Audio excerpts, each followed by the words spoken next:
બેસો બેસો.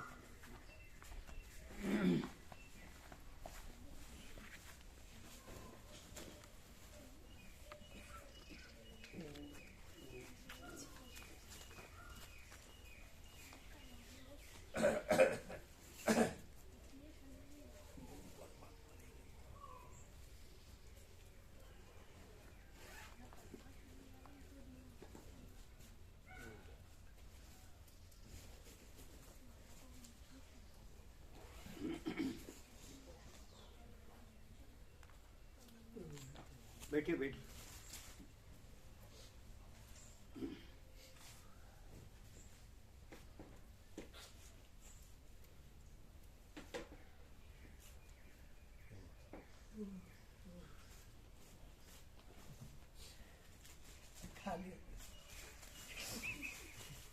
આખું અનંત ખાલી છે, જો જોતું હોય તો આટલું જ નહીં.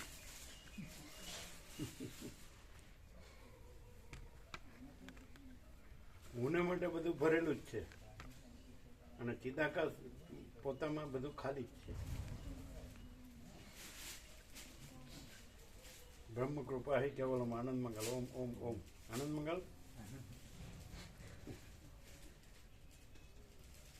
થોડું આમ સાઈડ કરો એટલે છૂટથી બેસે. આમ લેવો. હા હા, ભીડભાડ મત કરો.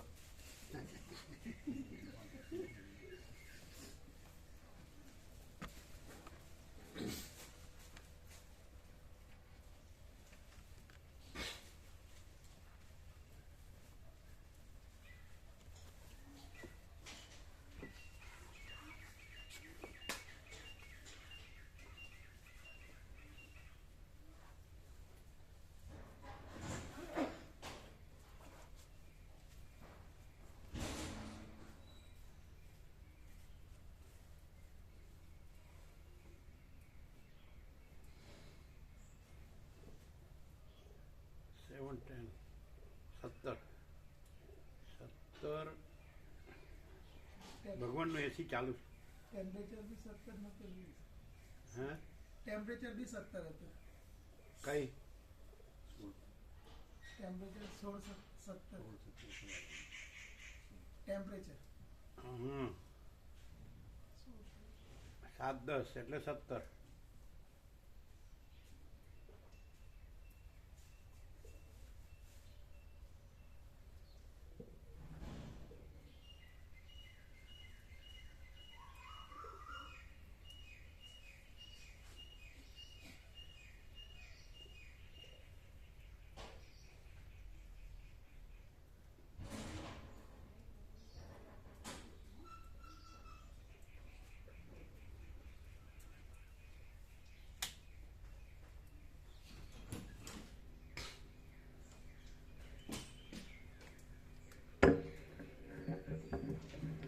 ઓમ ઓમ ઓમ ઓમ.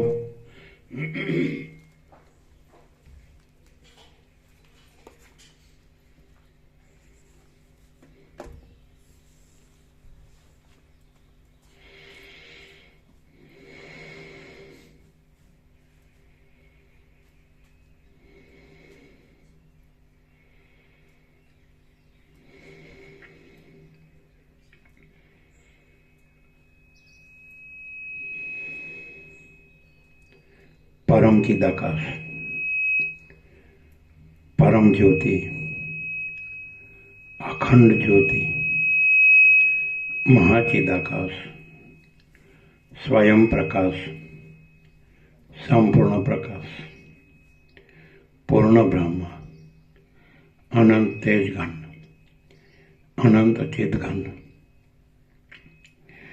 परमाकाश, केवल अनंत शुद्ध तेजघन, परमाकाश, अखिल आत्मा, पूर्ण ब्रह्म, परमात्मा,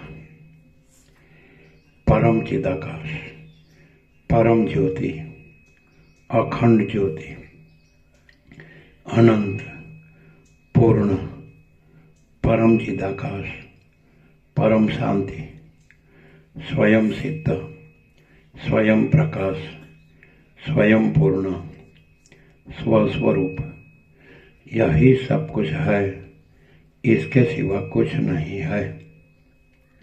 शून्यपास, अनंत कोटि, महाकल्पो है ही नहीं। महाचिदाकाश, स्वयं प्रकाश, संपूर्ण प्रकाश, महाचिदाकाश ज्योति, अनंत, अखंड, अभेद, महाचिदाकाश ज्योति, महातत्व, महासामान्य, महाचिदाकाश, स्वसंवेद्य, सहज निर्विकल्प, महाचिदाकाश, परम कैवल्य, परम शांति, परम चिदाकाश, अनंत, पूर्ण, निरपेक्ष, सत, अनंत, संपूर्ण, अपरिघ, निर्भ्रांत, निरपेक्ष। वशिष्ठ राम निर्वाण उत्तरार्ध, राउंड 40मो राउंड।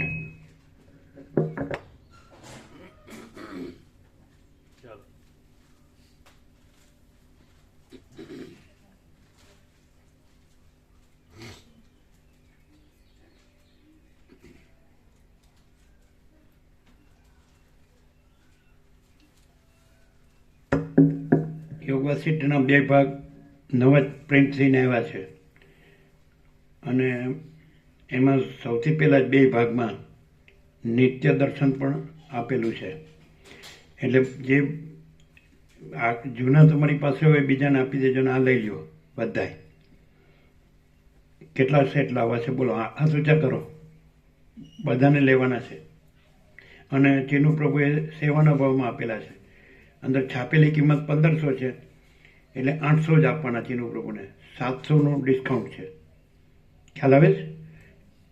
1500 કિંમત છાપેલી છે અને 800 જ લેવાના, 700 ડિસ્કાઉન્ટ છે. કેટલા? હાથ ઊંચા કરો એટલે લઈ આવે. 1 2 3. તમારે લેવાનું. કોણ છે?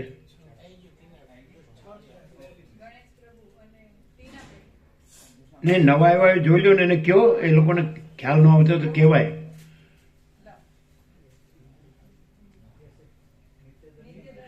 બે નવા પ્રિન્ટ થઈને આવેલા છે, બધાને લેવાના છે. જૂના હોય એ બીજા વાંચે એને આપવાના, નવા પોતે રાખવાના. કેટલા સેટ, કેટલા કે છે, કેટલા જણ છે?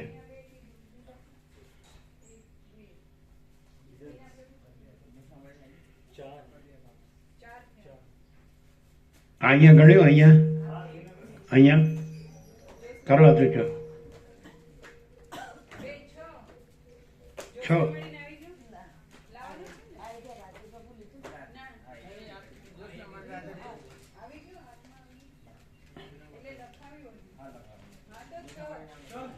કયો 6?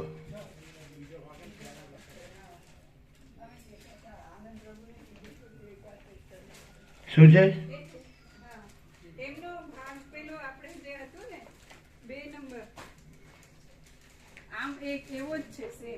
એટલે એક કરી દેવાનો ને. હા, એમ નહીં, પણ ગ્રંથમાં એવું થયું એટલે આપણે અહીંયા એક વધતું હતું.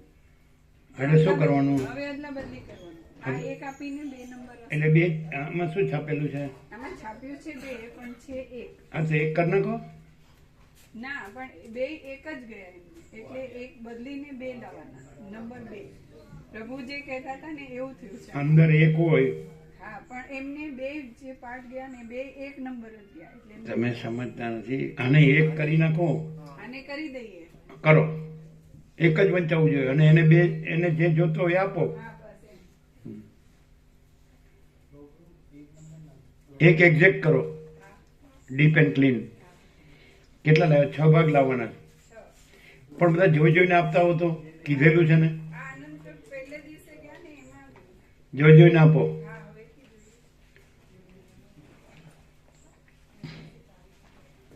હવે બધા 6 સેટ જોજો બરોબર.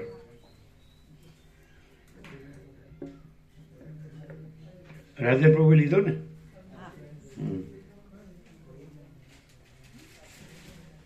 અચૂક લ્યો, જેની પાસે ન હોય અચૂક લ્યો. આ 40મો રાઉન્ડ છે અને છાપેલી કિંમત 1500 છે, એની બદલે 800 જ આપવાના છે ચીનુ પ્રભુને.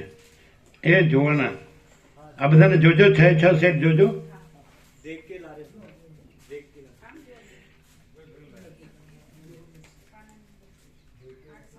આ લોકોને ખુરશી આપો બીજી. ક્યાં ગઈ ખુરશીઓ?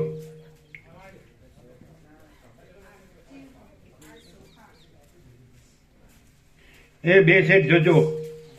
अंदर जो देखा देखा हाँ आपका देखा. કારણ કે ઉપર છાપવામાં ભૂલ થઈ જાય. નંબર 1 ને 2 બધા જોજો. અંદર જે હોય તે ઉપર સુધારી દેવાનું. અંદર જે હોય ઉપર સુધારી દેવાનું. હા એક્ઝેક્ટ. એને જે જોવે છે આપો. હા આપ્યો 2 નંબર બાબુ પ્રભુ લાવે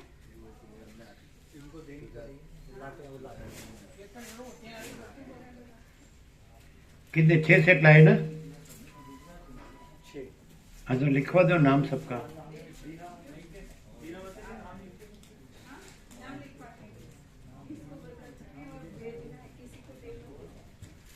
અચૂક લ્યો, કારણ કે આ સર્વશ્રેષ્ઠ છે. પરમ સત્ય, પરમ તત્વ, પરમ ચિદાકાશ, મહાચિદાકાશ, પરમાકાશ.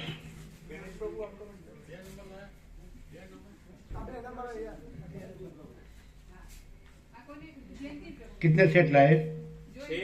हाँ तो 6 नाम लिखवा दो. તમારે 2 નંબર જ લેવાનો. આપણી સેવા બનાવવાની 1 મિનિટ ઉતાવળ ના કરો. સેવા તમારી આવી ગઈ. અસીમ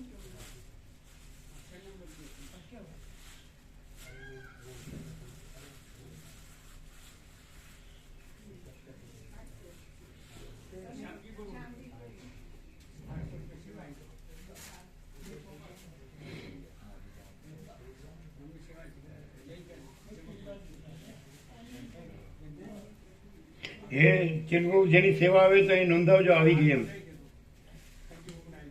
તાત્કાલિક તરત જ, પછી ભૂલમાં રહી ન જાય.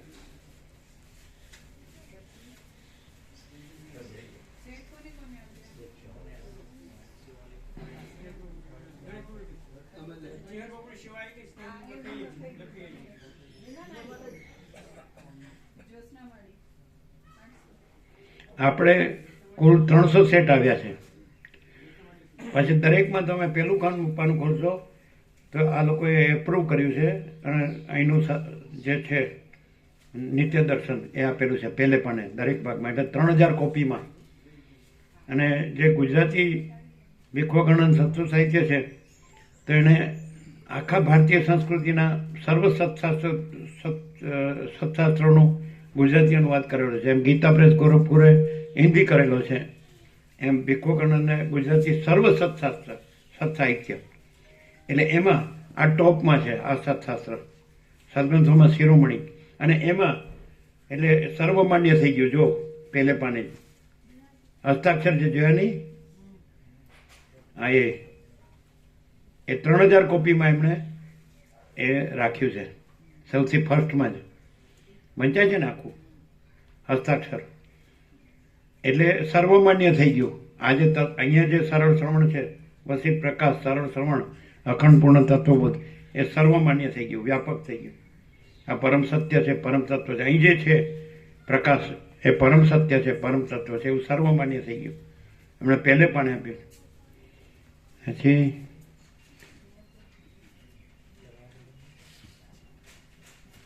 શામજી પ્રભુ લીધું. શામજી પ્રભુએ લીધું. નામ લખ્યા બધા? જેની સેવા આવી લખી? સેવા જેની આવી લખો છો ને, નામ લખો. 6 સેટ. અને જેને બદલવાનો તો બદલી દીધું? હા બદલી દો. બરાબર બરાબર. અને આપણે ત્યાં બદલવાનો એ મામા પ્રભુને આપીશું. હે આ જે એક ભાગ છે ને એની બદલીમાં 2 અસલી લાવવાનો છે, એ મામા પ્રભુને આપીશું. એ લઈ આવશું ત્યાં એમના. હા, કોઈ રહી ન જાય. અચૂક લ્યો. અને અહીં સાથે લાવો ને તો સાથે જ્યારે સરળ શ્રવણ થતું હોય તો પણ એને આનંદ લાગશે. પૂરેપૂરું એની સાથે કન્ફર્મેશન થશે. આવી ગયા બધાના નામ? સેવા આવી ગઈ?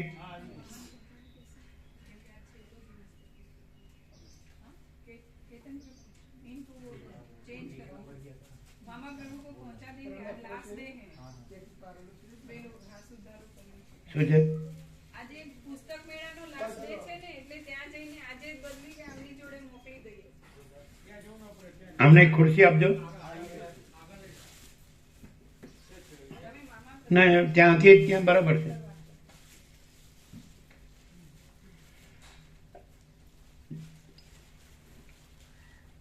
એટલે આજે શું કરવાનું? આ એક નંબર જે આવ્યો છે ને એ આપણી પાસે એક્સ્ટ્રા થયો અને 2 નંબર એક ખૂટે છે, એટલે અદલા બદલી કરશે એમના સ્ટોલમાં જઈને. તો આજે છેલ્લો દિવસ, એટલે એક જ બદલવાની છે કે બે? એક જ. બાકી બધા ચેક કરી લીધા છે, જે અપાઈ ગયો તો એમાંથી આવ્યો. હા, એટલે આજે થઈ ચેક જશે. કરીને જ આપવાના. હા.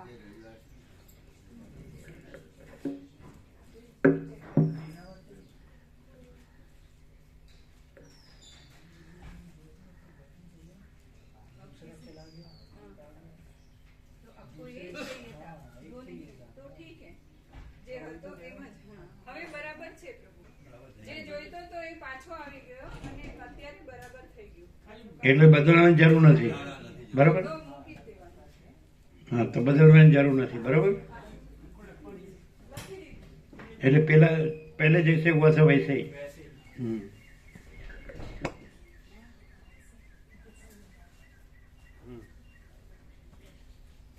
અને તત્વબોધ વખતે સાથે લાવો તો આનંદ આવશે. જે 5 નંબર હોય એની સાથે રહેવાનું, એટલે એકદમ કન્ફર્મ થશે કે બરાબર એક્ઝેક્ટ છે.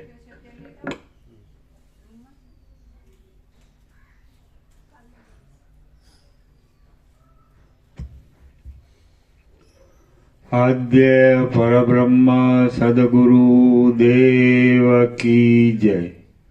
ઓમ શ્રી પરમાત્મને નમઃ.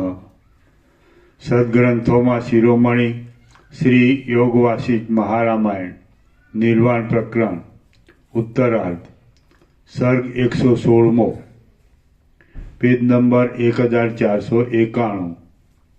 1491 સર્ગ 116મો. આકાશ, પર્વત અને ગામડા વગેરેના આડંબરનું વર્ણન. પાના નંબર બોલો, કાઢો બધા પાનું. પાનું કાઢો બીજા ભાગમાં, ભાગ નંબર 2, પાનો નંબર 1491 સર્ગ 116મો. ભાગ બીજો. ભાગ બીજો પાના નંબર 1491 સર્ગ 116મો. આકાશ, પર્વત અને ગામડા વગેરેના આડંબરનું વર્ણન. આ 116મા સર્ગમાં સંગ્રામ, વિરહી પુરુષો, આકાશ, પર્વત અને ગામડા આદિમાં આડંબર વિશે, પર્વતો વિશે, ગુફાઓ વિશે, મેઘો વિશે અને મૂર્ખ કાગડાઓ વિશે વર્ણન આવશે. એ નીચે લખ્યું છે. આ જે ટાંચો એ નીચે લખ્યું હોય, સર્ગ શરૂ થતો હોય તો આ સર્ગમાં શું છે એ નીચે લખેલું છે, બરાબર?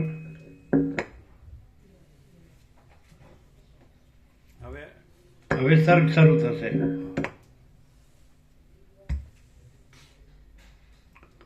અનુચરો બોલ્યા, હે મહારાજ, આ સંગ્રામમાં લાગી રહેલા અને સીમાડાના અંતભાગમાં ઉભેલા રાજાઓના આયુધોના સમૂહો કેવા ચમકે છે તથા તેમની સેનાના અંગો કેવા ફેલાઈ રહ્યા છે તે આપ જુઓ. સંગ્રામમાં પોતાની સામા આવતા વીર પુરુષોએ હણેલા હજારો વીર યોદ્ધાઓને અપ્સરાઓ વિમાનમાં બેસાડી આકાશમાં લઈ જાય છે તે આપ જુઓ. જીતવાની ઈચ્છા રાખનાર બળવાન યોદ્ધાઓને સંગ્રામમાં પ્રકટપણે સંકટ આવી પડે છે, છતાં પણ યૌવન સમયના સુરતની પેઠે તેમનું ધર્મવાળું યુદ્ધ જ વધારે શોભે છે. લોકોમાં નિંદાપાત્ર ન થયેલી લક્ષ્મી સહિત આરોગ્ય અને પારકા માટે ધર્મયુદ્ધ એ જીવિતનું એક ઉત્તમ ફળ છે. જે શૂરવીર પુરુષ યુદ્ધની અંદર પોતાની સન્મુખ આવેલા યોદ્ધાને ધર્મને કશો વિરોધ ન આવે તેવી રીતે અને પોતે પણ તેવી જ સ્થિતિમાં રહીને જીતે છે તે જ સ્વર્ગને યોગ્ય છે, બીજા નથી. આ રણભૂમિમાં ઉગામેલા હથિયારોના સમૂહરૂપી ભૂષણોને ધારણ કરી રહેલા શૂરવીર યોદ્ધાને રણસંગ્રામની જયલક્ષ્મીના હાથમાં રહેલી તલવારરૂપી શ્યામ કમળ વડે શ્યામતાવાળો તથા ઘોડાઓથી ઉડેલી ગાંઠી રજ વડે પ્રસરેલો અંધકારરૂપી રાત્રિનો ફેલાવો કેવી રીતે સંક્રમણ કરે છે તે આપ જુઓ. બાણ, સાંગ, ગદા, ભૂસુંડી, શૂળ, તલવાર, ભાલા તથા સુંદર તોમર અને ચક્ર આદિ આયુધો વડે પૂર્ણતાવાળા આ યોદ્ધાઓ નૃત્ય કરી રહેલા, તૃણ તથા કાષ્ઠ આદિને કેશની પેઠે ધારણ કરી રહેલા અને ચપળ પર્વતની અંદર પ્રજ્વલિત થઈ રહેલા દાવાનળની પેઠે દીપી નીકળે છે. જ્યારે સમુદ્ર ઉભરાઈ રહે છે ત્યારે જેમ મોટા મોટા સર્પોના સંઘો જમીન ઉપર તણાઈ આવીને શોભે છે, તેમ યોદ્ધાઓના હાથમાં રહેલા બાણ તથા સાંગ આદિ આયુધો શોભે છે. જુઓ, આ આકાશ મહાબળવાન મેઘરૂપી સાગરો વડે પરિપૂર્ણ છે. જુઓ, તે ચપળ તારાઓરૂપી સ્થૂળ મુક્તાહારો વડે સુશોભિત છે. વળી એ આકાશ સારી રીતે ઘટ થઈ ગયેલા અંધકાર સાથે એકરૂપ થઈ ગયેલું છે તે પણ આપ જુઓ. વળી જુઓ, તે સ્વચ્છ નિર્મળ ચંદ્રકિરણો વડે અતિ સુંદર દેખાય છે. જે આકાશની અંદર અનેક દેવદાનવોના આશ્રયરૂપ વિમાન આદિની ઘટાઓ તારાઓને મીશે રહેલી છે, જે અશ્વિની આદિ નક્ષત્રોના આશ્રયરૂપ છે અને જે સર્વત્ર ફેલાઈ રહેલ અતિ ઉચ્ચ ચંદ્ર સૂર્ય આદિના પણ આધારરૂપ છે, તે આકાશની અંદર તો આકાશ શૂન્ય છે એવી અવિવેકીઓને થઈ રહેલી પ્રતીતિ હજી આજે પણ અસ્ત પામી નથી, તો પછી બીજો કયો વિવેકી પુરુષ અવિવેકીઓને પોતામાં આરોપી દીધેલા લોક અપવાદને દૂર કરવા સમર્થ થઈ શકે? મેઘોના આડંબરો છતાં, પ્રલયકાળના અગ્નિઓ છતાં, પર્વતોની પાંખોના પછડાવા છતાં, તારાઓના સમૂહો છતાં અને અસંખ્ય દેવદાનવોના ક્ષોભવાળા અનેક સંગ્રામોના સમૂહો છતાં આકાશ હજી સુધી આજ દિવસ સુધી પણ પોતાની મૂળ પ્રકૃતિમાંથી જરા પણ વિકારને પ્રાપ્ત થયું નથી. ખરે જ સ્થિર અને દ્રઢ ચિત્તવાળા ગુણવાન પુરુષોના મહિમાનો ત્યાગ કોઈ દિવસ થઈ શકતો નથી. ખરે જ સ્થિર અને દ્રઢ ચિત્તવાળા ગુણવાન પુરુષોના મહિમાનો ત્યાગ કોઈ દિવસ થઈ શકતો નથી. ખરે જ સ્થિર અને દ્રઢ ચિત્તવાળા ગુણવાન પુરુષોના મહિમાનો ત્યાગ કોઈ દિવસ થઈ શકતો નથી. હે સુશીલ આકાશ, તું નિરંતર સૂર્યને, નારાયણને, ચંદ્રમાને, બીજા ગ્રહોને અને વીજળી આદિ બીજા પ્રકાશક તેજોને પોતાના ખોળામાં હિંચકાવે છે, છતાં પોતાની અંદર રહેલ શામતારૂપી અંધકારનો ત્યાગ નથી કરતું. એ એક આશ્ચર્ય છે. હે આકાશ, તું મલિન છે, કેમ કે ત્યાં જ્યાં ચંદ્રબિંબને ધારણ કરેલું છે ત્યાં પણ કલંકના મિસથી કાજળ અને અંધકારના જેવો મલિન ભાગ દેખાય છે. આમ છતાં તું તારા સંપર્કથી આખા ચંદ્રમંડળને શ્યામ નથી બનાવી દેતું, તે મોટું આશ્ચર્ય છે. અથવા તો જે પોતે અંદર મલિન હોય તે જ મલિનના સંસર્ગથી બહાર પણ મલિનતાને ધારણ કરી લે છે. પણ જે અંદર નિર્મળ જ છે તેને કોણ મલિન કરી શકે તેમ છે? અથવા તો અંદર મલિન હોય તે જ મલિનના સંસર્ગથી બહાર પણ મલિનતાને ધારણ કરી લે છે, પણ જે અંદર નિર્મળ જ છે તેને કોણ મલિન કરી શકે તેમ છે? અથવા તો ના બોલાય. હા, મલિનના સંસર્ગથી બહાર પણ મલિનતાને તો જે પોતે અંદર મલિન હોય તે જ મલિનના સંસર્ગથી બહાર પણ મલિનતાને ધારણ કરી લે છે, પણ જે અંદર નિર્મળ જ છે તેને કોણ મલિન કરી શકે તેમ છે? જગત સંબંધી દોષો વડે પૂર્ણ છતાં આકાશ સર્વદા નિર્વિકાર રહે છે અને તે તત્વજ્ઞની પેઠે સર્વ અર્થથી શૂન્ય છે. એ જ એક મોટું સુખ છે. જગત સંબંધી દોષો વડે પૂર્ણ છતાં આકાશ સર્વદા નિર્વિકાર રહે છે અને તે તત્વજ્ઞની પેઠે સર્વ અર્થથી શૂન્ય છે. એ જ એક મોટું સુખ છે. તત્વજ્ઞની પેઠે તત્વજ્ઞાની પેઠે સર્વ અર્થથી શૂન્ય છે, એ જ એક મોટું સુખ છે. હે પ્રિય મહાશય આકાશ, તું પ્રલયકાળના વાદળાની, વૃક્ષોની અને લતાઓની ઉન્નતિ કરનાર સાધનોને અવકાશ આપે છે. તેથી તું તેમની ઉન્નતિનો કર્તા છે. વળી તું ચંદ્રમા, મેઘ, સૂર્ય, કિન્નર, વાતસ્કંદ અને દેવતાઓના પણ આધારરૂપ છે. આવી રીતે તારો સ્વભાવ સર્વત્ર સમાનતાવાળો અને સ્વચ્છ છે અને તારું સર્વ કર્મ રમણીય છે. પરંતુ તું એક અગ્નિને અને સૂર્યને બાળવાનો અવકાશ આપીને જે સંતોષ ઉત્પન્ન કરે છે તે જ અમને અત્યંત ખેદ ઉત્પન્ન કરે છે. હે આકાશ, તું નિર્મળ છે, સ્વચ્છ છે અને પ્રકાશમય છે. તું ઉન્નતપણાથી ઉત્તમ દેવના પણ આધારરૂપ છે. પરંતુ આ મેઘ તારામાં અવકાશ મેળવીને કરાઓની વૃષ્ટિ કરી મનુષ્યોને હેરાન કરે છે, તેથી તું અત્યંત હલકટ છે. હે આકાશ, સુવર્ણની પેઠે ઘણા કાળ સુધી તારી કસોટી ઉપર કસોટી થવી જોઈએ. તારી પરીક્ષાનું બીજું કશું સ્થાન નથી એમ હું માનું છું. કેમ કે તું શૂન્ય છતાં વરસાદ, નક્ષત્ર, વિમાન, સૂર્ય, ચંદ્ર અને પવન એ સર્વને ધારણ કરી રહેલું છે અને નિરર્થક નથી. દિવસે તું પ્રકાશમય દેખાય છે, સાયંકાળે તું સંધ્યાના રંગથી રક્ત જણાય છે અને રાત્રિએ તું કાળું જણાય છે. નિરંતર તું કશાને પણ સત્યપણે ધારણ કરતું નથી તથા સર્વ વસ્તુથી રહિત છે. તેથી હે આકાશ, તારી માયાને કોણ જાણી શકે તેમ છે? વળી તત્વજ્ઞાની તારા જેવી ચેષ્ટાને પણ કોણ જાણી શકે તેમ છે? મહાશય પુરુષ અકિંચન હોય છે છતાં પણ કાર્યોને સાધી આપે છે. જેમ કે આકાશ અંદર શૂન્ય છે છતાં સર્વની ઉન્નતિના કારણરૂપ છે. આકાશના લાંબા માર્ગમાં વચમાં કાંઈ ઘાસ નથી, જળ નથી, કોઈ ગામ પણ નથી, તેમ કોઈ નગર પણ નથી.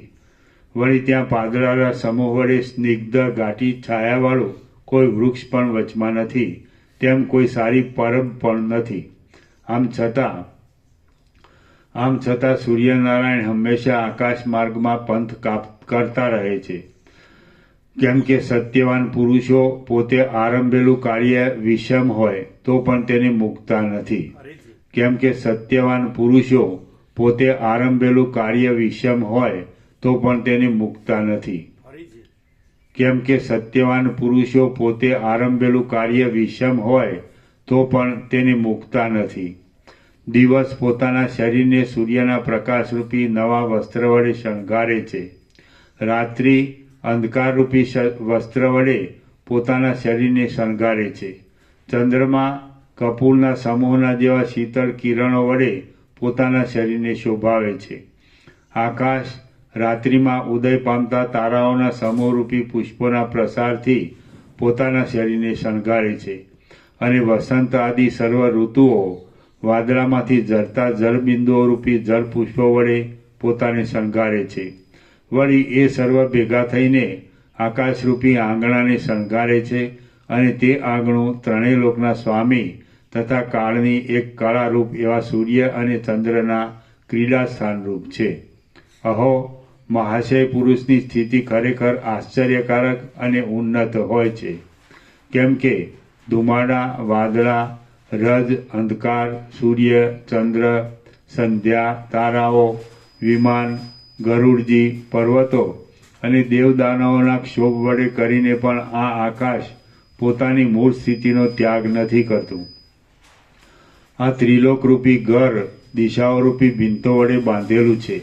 અંતરિક્ષલોક તેનો ઉપરનો ખંડ છે, પૃથ્વી તેના નીચલા ખંડરૂપ છે.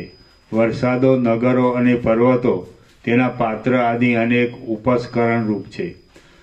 વિદ્યાધરો, દેવતાઓ અને મોટા નાગોરૂપી કરોળિયા તેમાં જાળા બાંધી રહેલા છે. જરાયુજ આદિ 4 પ્રકારના પ્રાણીઓના સમૂહરૂપી કીડીઓના ટોળાથી તે ભરપૂર છે. જેમ માળી અને તેની સ્ત્રી કોઈ સુંદર વિકસિત ઉપવનની રક્ષા કરે છે, તેમ કાળ અને ક્રિયારૂપી દંપતી આ ત્રિલોકીરૂપી ઘરની રક્ષા કરે છે. આ જગત પ્રતિદિન નષ્ટ થતું હોય એમ ભાસે છે, છતાં પ્રવાહ રૂપે તે અદ્યાપી પર્યંત નાશ પામતું નથી. અહો, આ કેવી માયા છે! હું માનું છું કે આકાશ શૂન્યતાને લીધે કશું કરતું નથી, છતાં તે વૃક્ષ આદિની અધિક ઉન્નતિને રોકતું નથી. કેમ કે મહાન પુરુષ અકર્તા હોય છે, છતાં લોકો તેની મહત્તાને લીધે તેની વિશે કર્તૃત્વ આરોપી લે છે.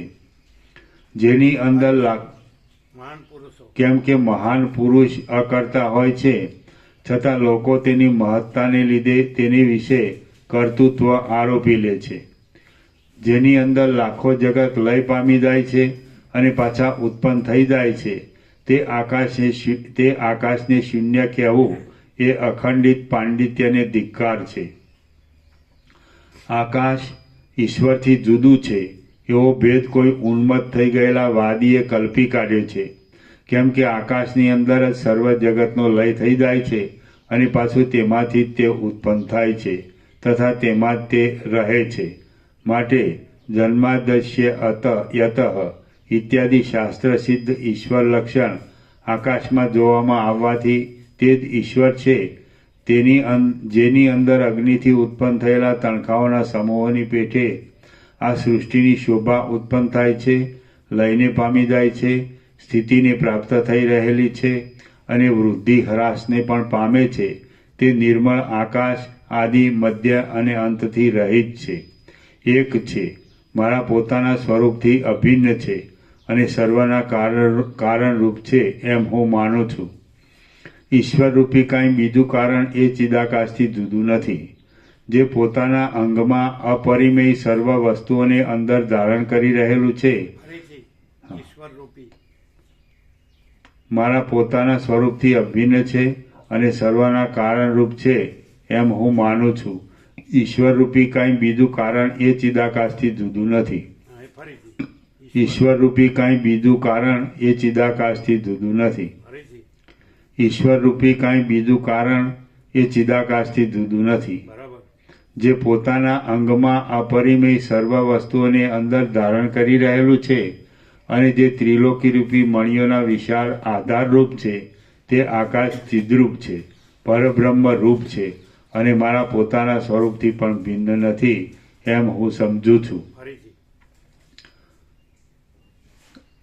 જે પોતાના અંગમાં અપરિમેય સર્વ વસ્તુઓને અંદર ધારણ કરી રહેલું છે અને જે ત્રિલોકીરૂપી મણિઓના વિશાળ આધારરૂપ છે. તે આકાશ ચિદ્રૂપ છે, પરબ્રહ્મરૂપ છે અને મારા પોતાના સ્વરૂપથી પણ ભિન્ન નથી એમ હું સમજું છું. તેની અંદર આ જગતનો ભ્રમ, ઉદય અને અસ્ત પ્રાપ્ત થતો રહે છે. પર્વતના શિખર ઉપર આવેલી વનભૂમિમાં વંચર કોઈ સુંદર મનોહર વૃક્ષોના ગહન પ્રદેશમાં કામી ગીત ગાય છે અને નીચે ચાલ્યો જતો આ વિયોગી પથિક એ ગીતને સાંભળીને રસ વડે આકુળ થઈ જાય છે તથા ગાનાર તરફ ઊંચું જુએ છે. હે મહારાજ, પર્વતના શિખર ઉપર આવેલા વનમાં ઉન્નત વૃક્ષોના પલ્લવોથી છવાઈ રહેલી નિકુંજને વિશે વિયોગથી મરણતોર થઈ ગયેલી વિદ્યાધરની સુંદરી નિશ્વાસ નાખીને ગળગળી વાણીથી અને ઉત્કંઠાપૂર્વક ગીત ગાય છે. આ નીચે ચાલ્યો જતો પથિક તે ગીતને સાંભળે છે અને પોતે પણ નિશ્વાસ નાખે છે. તે હિંડોળાના હિંચકાની પેઠે ચંચળ થઈ રહેલી પોતાની બુદ્ધિ વડે આગળ પગલું ભરી શકતો નથી, તેમ બીજા તેના અનુચરો પણ તેને ચાલવાની સંમતિ આપી શકતા નથી. પર્વતના શિખર ઉપર આવેલા વૃક્ષોના પલ્લવોથી છવાઈ રહેલી નિકુંજોને આપણી આગળ જ વિયોગથી દુઃખી થયેલી આ વિદ્યાધરી અશ્રુઓથી આકુળ થઈ ગઈ છે. તિલકની શોભાને ધારણ કરતી નથી અને નિશાસા નાખીને કરુણ ગાન કરે છે કે હે નાથ, આપના ખોળારૂપી ઘર વિશે હું મંદ સ્મિત સાથે આપની હડપચી પકડી ચુંબન કરતી હતી. તે ચુંબનરૂપી રસાયણને સંભાળીને તથા તેના આસ્વાદને વારંવાર ગૂંટીને મેં આ હત્યારા વર્ષો કાઢ્યા છે.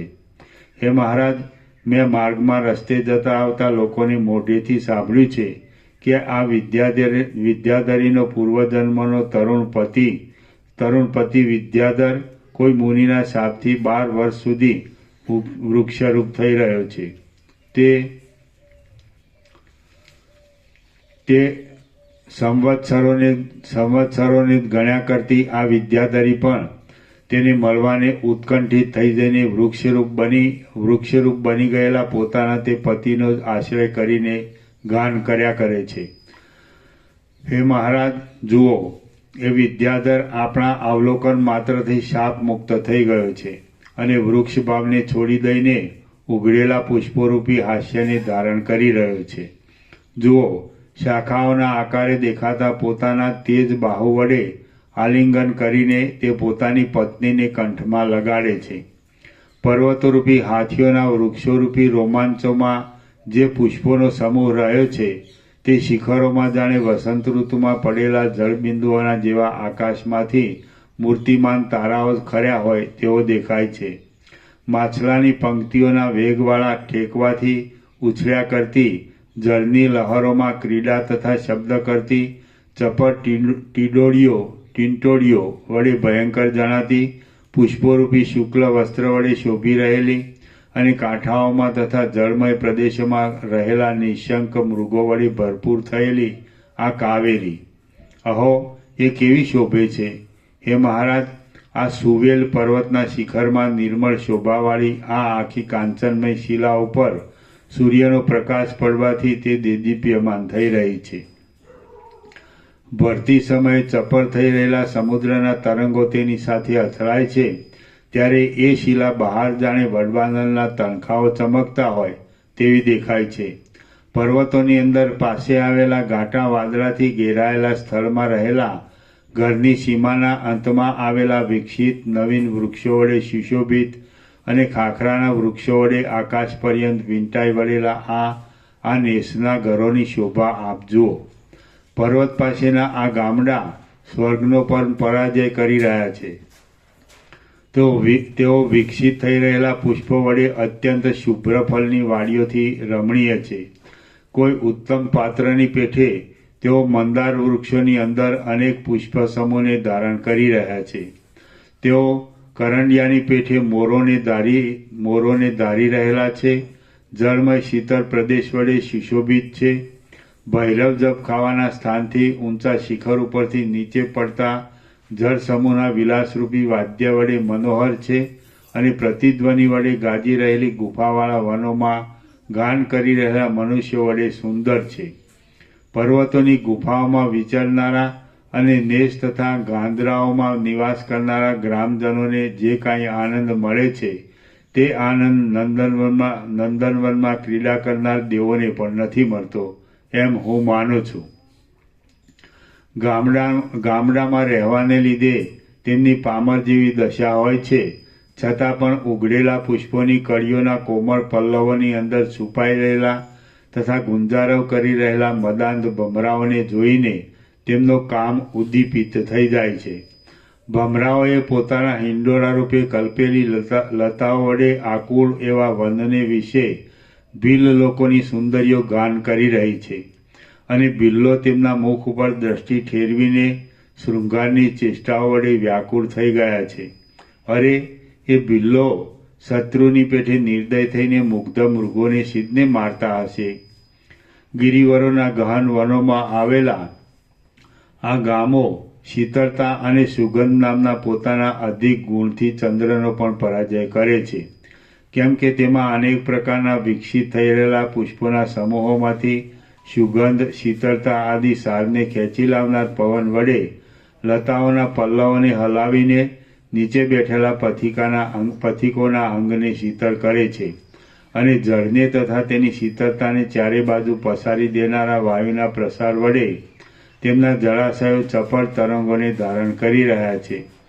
વળી આ પર્વત પાસેના આ ગામો શબ્દ કરી રહેલા ઝરણાના જળ વડે રમણીય છે અને ચારે બાજુ પ્રસરી રહેલા વિકસિત પુષ્પવાળા તાલ વૃક્ષોથી સુશોભિત છે. લીલા માત્રથી જ વિકસિત થઈ રહેલા પુષ્પો તથા પલ્લવોથી લચી પડેલી લતાઓના ચંદરવા વડે તેઓ આકાશને અડકી રહ્યા છે અને પર્વત ભાગમાં ઊંચા થઈ રહેલા તાલ વૃક્ષોમાં લટકી રહેલા મેઘો વડે સુશોભિત છે. જાણે ચંદ્રલોકના ઉપવનના ભાગો જ હોય તેમ તેઓ ચંદ્રમાના અમૃતને સ્ત્રવનાર અશ્વત્થ વડે અનુમાનમાં આવતી બ્રહ્મલોકની પૃથ્વીને જીતે છે. નજીક આવી રહેલા તથા જળ વડે ભરેલા વાદળાની ઘટાઓથી જામેલા મેઘોની ગર્જના થાય છે, તેથી મયુરો નૃત્ય કરી રહે છે.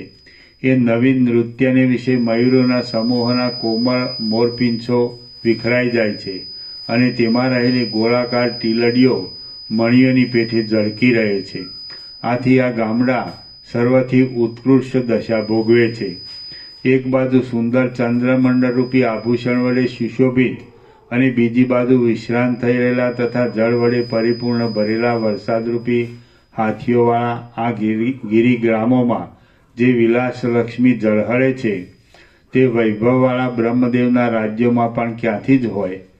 જાણે સુગંધ વડે સુશોભિત કોઈ નંદનવનનો અંદરનો ભાગ હોય તેવી સુંદર દેખાતી સંતાનક નામના કલ્પવૃક્ષની જાતિના ગુચ્છાઓને હસી કાઢનાર નિકુંજોથી સુશોભિત અને પુષ્પિત થઈ રહેલા તથા ગંભીર ગુંજારવ કરી રહેલા ભમરાઓથી આકુર થયેલા લીમડાઓના ઘાટા વૃક્ષોથી રમણીય લાગતી પર્વતોની ગુફાઓ જોતા મારા ચિત્તમાં અપાર આનંદ થાય છે.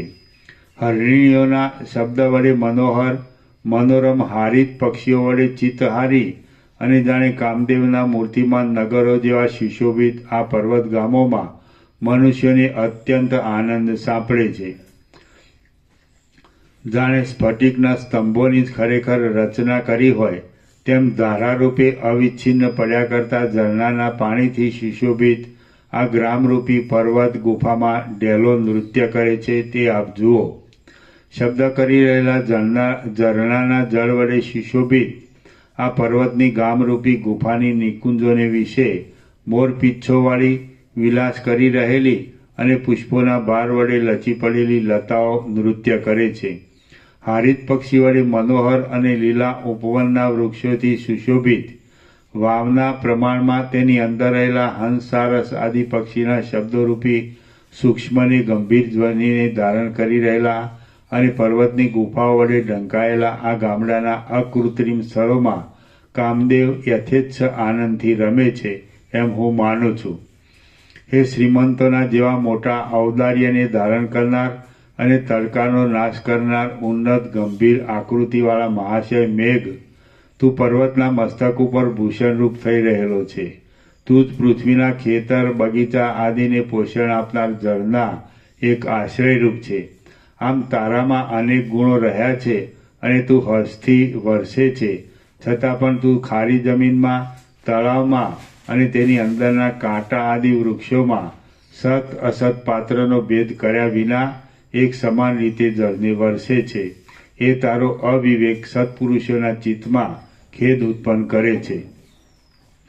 હે મેઘ, તું નિરંતર સમુદ્ર અને ગંગા આદિ ઉત્તમ તીર્થોના જળના પ્રસાર વડે સ્નાન કરે છે. સર્વોચ્ચ આકાશમાં રહીને તું જળની વૃષ્ટિ કરે છે. તું શુદ્ધપણું ધારણ કરી વનભૂમિમાં મૌન વ્રતનો અંગીકાર કરી નિવાસ કરે છે.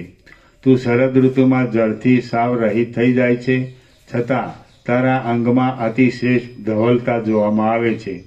આમ તું સર્વથા ગુણવાન છે, છતાં તું જળનું દાન કરવા સમયે ઉઠીને વજ્રના તથા વીજળીના કડાકા કરે છે. એ તારી કેવી તુચ્છ ચેષ્ટા છે! શુભ વસ્તુ પણ અયોગ્ય પાત્રમાં રહેવાથી અશુભ દેખાય છે. જેમ કે જળ ખરાબ મેઘરૂપી સ્થાનમાં રહેવાથી કાળું પડી ગયેલું જણાય છે. અહો, મેઘે જળ વૃષ્ટિ કરી. અહો, જળથી આખી પૃથ્વી પૂરાઈ રહી હતી.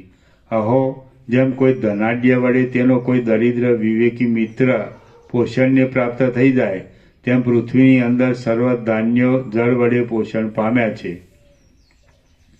નિર્દયપણું, અસ્થિરતા, અપવિત્રતા, કુત્સિતપણું અને શેરીઓમાં આંટા મારવા એ સર્વ કૂતરા પાસેથી મૂર્ખાઓએ લીધા છે. એ સર્વ કૂતરા પાસેથી મૂર્ખાઓએ લીધા છે કે મૂર્ખો પાસેથી કૂતરાએ લીધા છે તે હું જાણી શકતો નથી. કૂતરાની પેઠે મૂર્ખ માણસ બહુ દોષવાળો હોય તો પણ શૌર્ય, સંતોષ, ભક્તિ આદિ ગુણો વડે તે કોઈને સ્વીકાર્ય થઈ જાય છે. ધંતુરા આદિ ઝેરી વસ્તુ ખાવામાં આવવાથી ઉન્મત્ત થઈ ગયેલા પુરુષોને મદિરા આદિના મદ વડે મત થઈ ગયેલાઓને, પ્રમાદ અને ક્રોધ આદિના આવેશને લીધે કુવા આદિમાં પડવા તૈયાર થઈ ગયેલાઓને અને તત્વજ્ઞાનના બળથી દેહાનુસંધાન છોડી દઈ કેવળ આત્માનંદમાં નિમગ્ન રહેનાર યોગારૂઢ પુરુષોને ભોગ પરંપરામાં શરીરને છોડી દેનારો વિષય લંપટ મૂર્ખ પુરુષ પોતામાં પાંડિત્યનું આરોપણ કરી તૃણના જેવા તુચ્છ સમજે છે.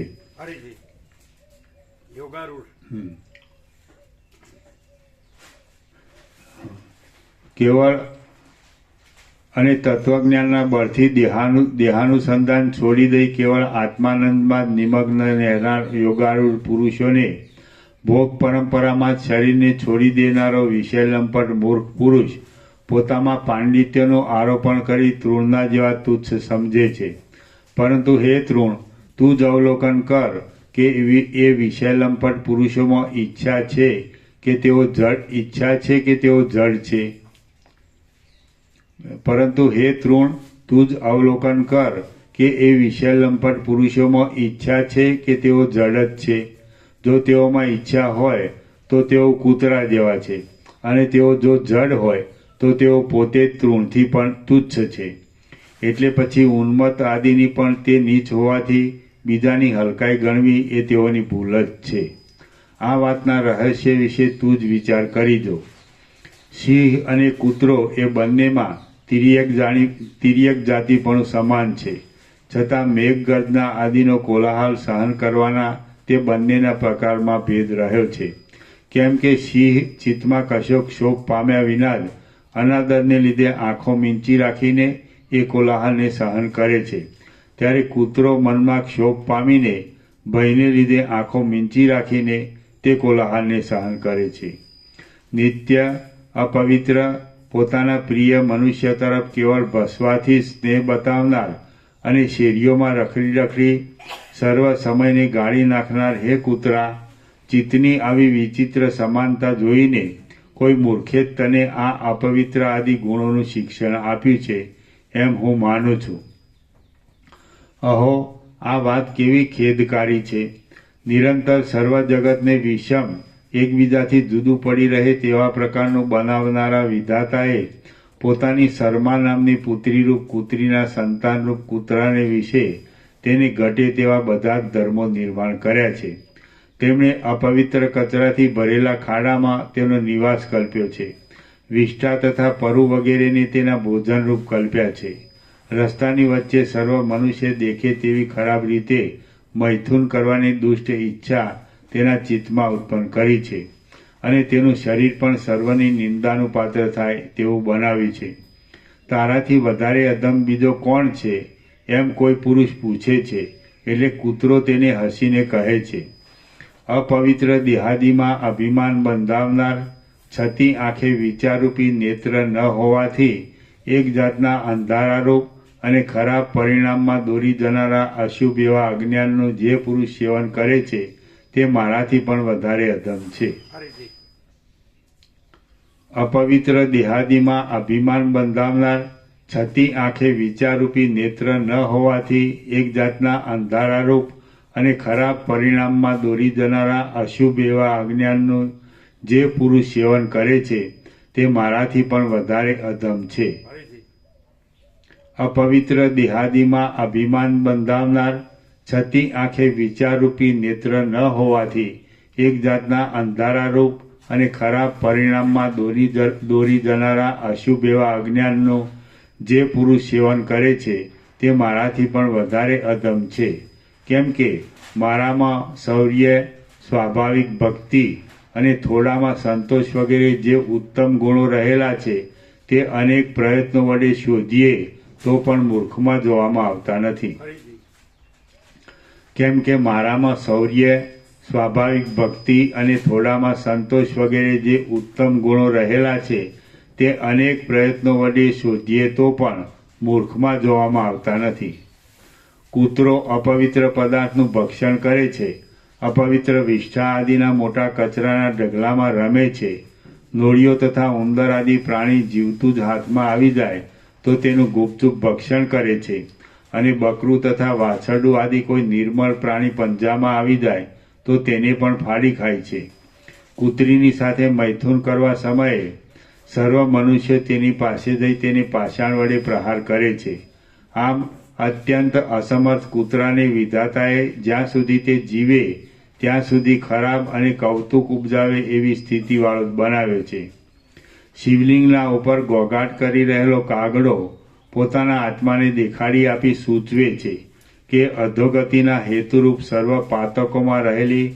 પાતકોમાં રહેલી પંક્તિ ધરાવનાર શિવ નિર્માલ્યને ભક્ષણને માટે હું શિવલિંગ પાસે આવતા પ્રત્યક્ષ જ કાગડા રૂપ થઈ ગયો છું. તમે તે જુઓ.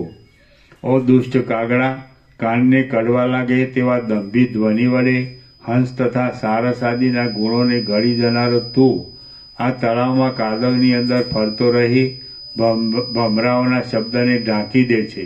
તેથી મારા મસ્તકમાં તું એક શલ્ય જેવો થઈ રહ્યો છે.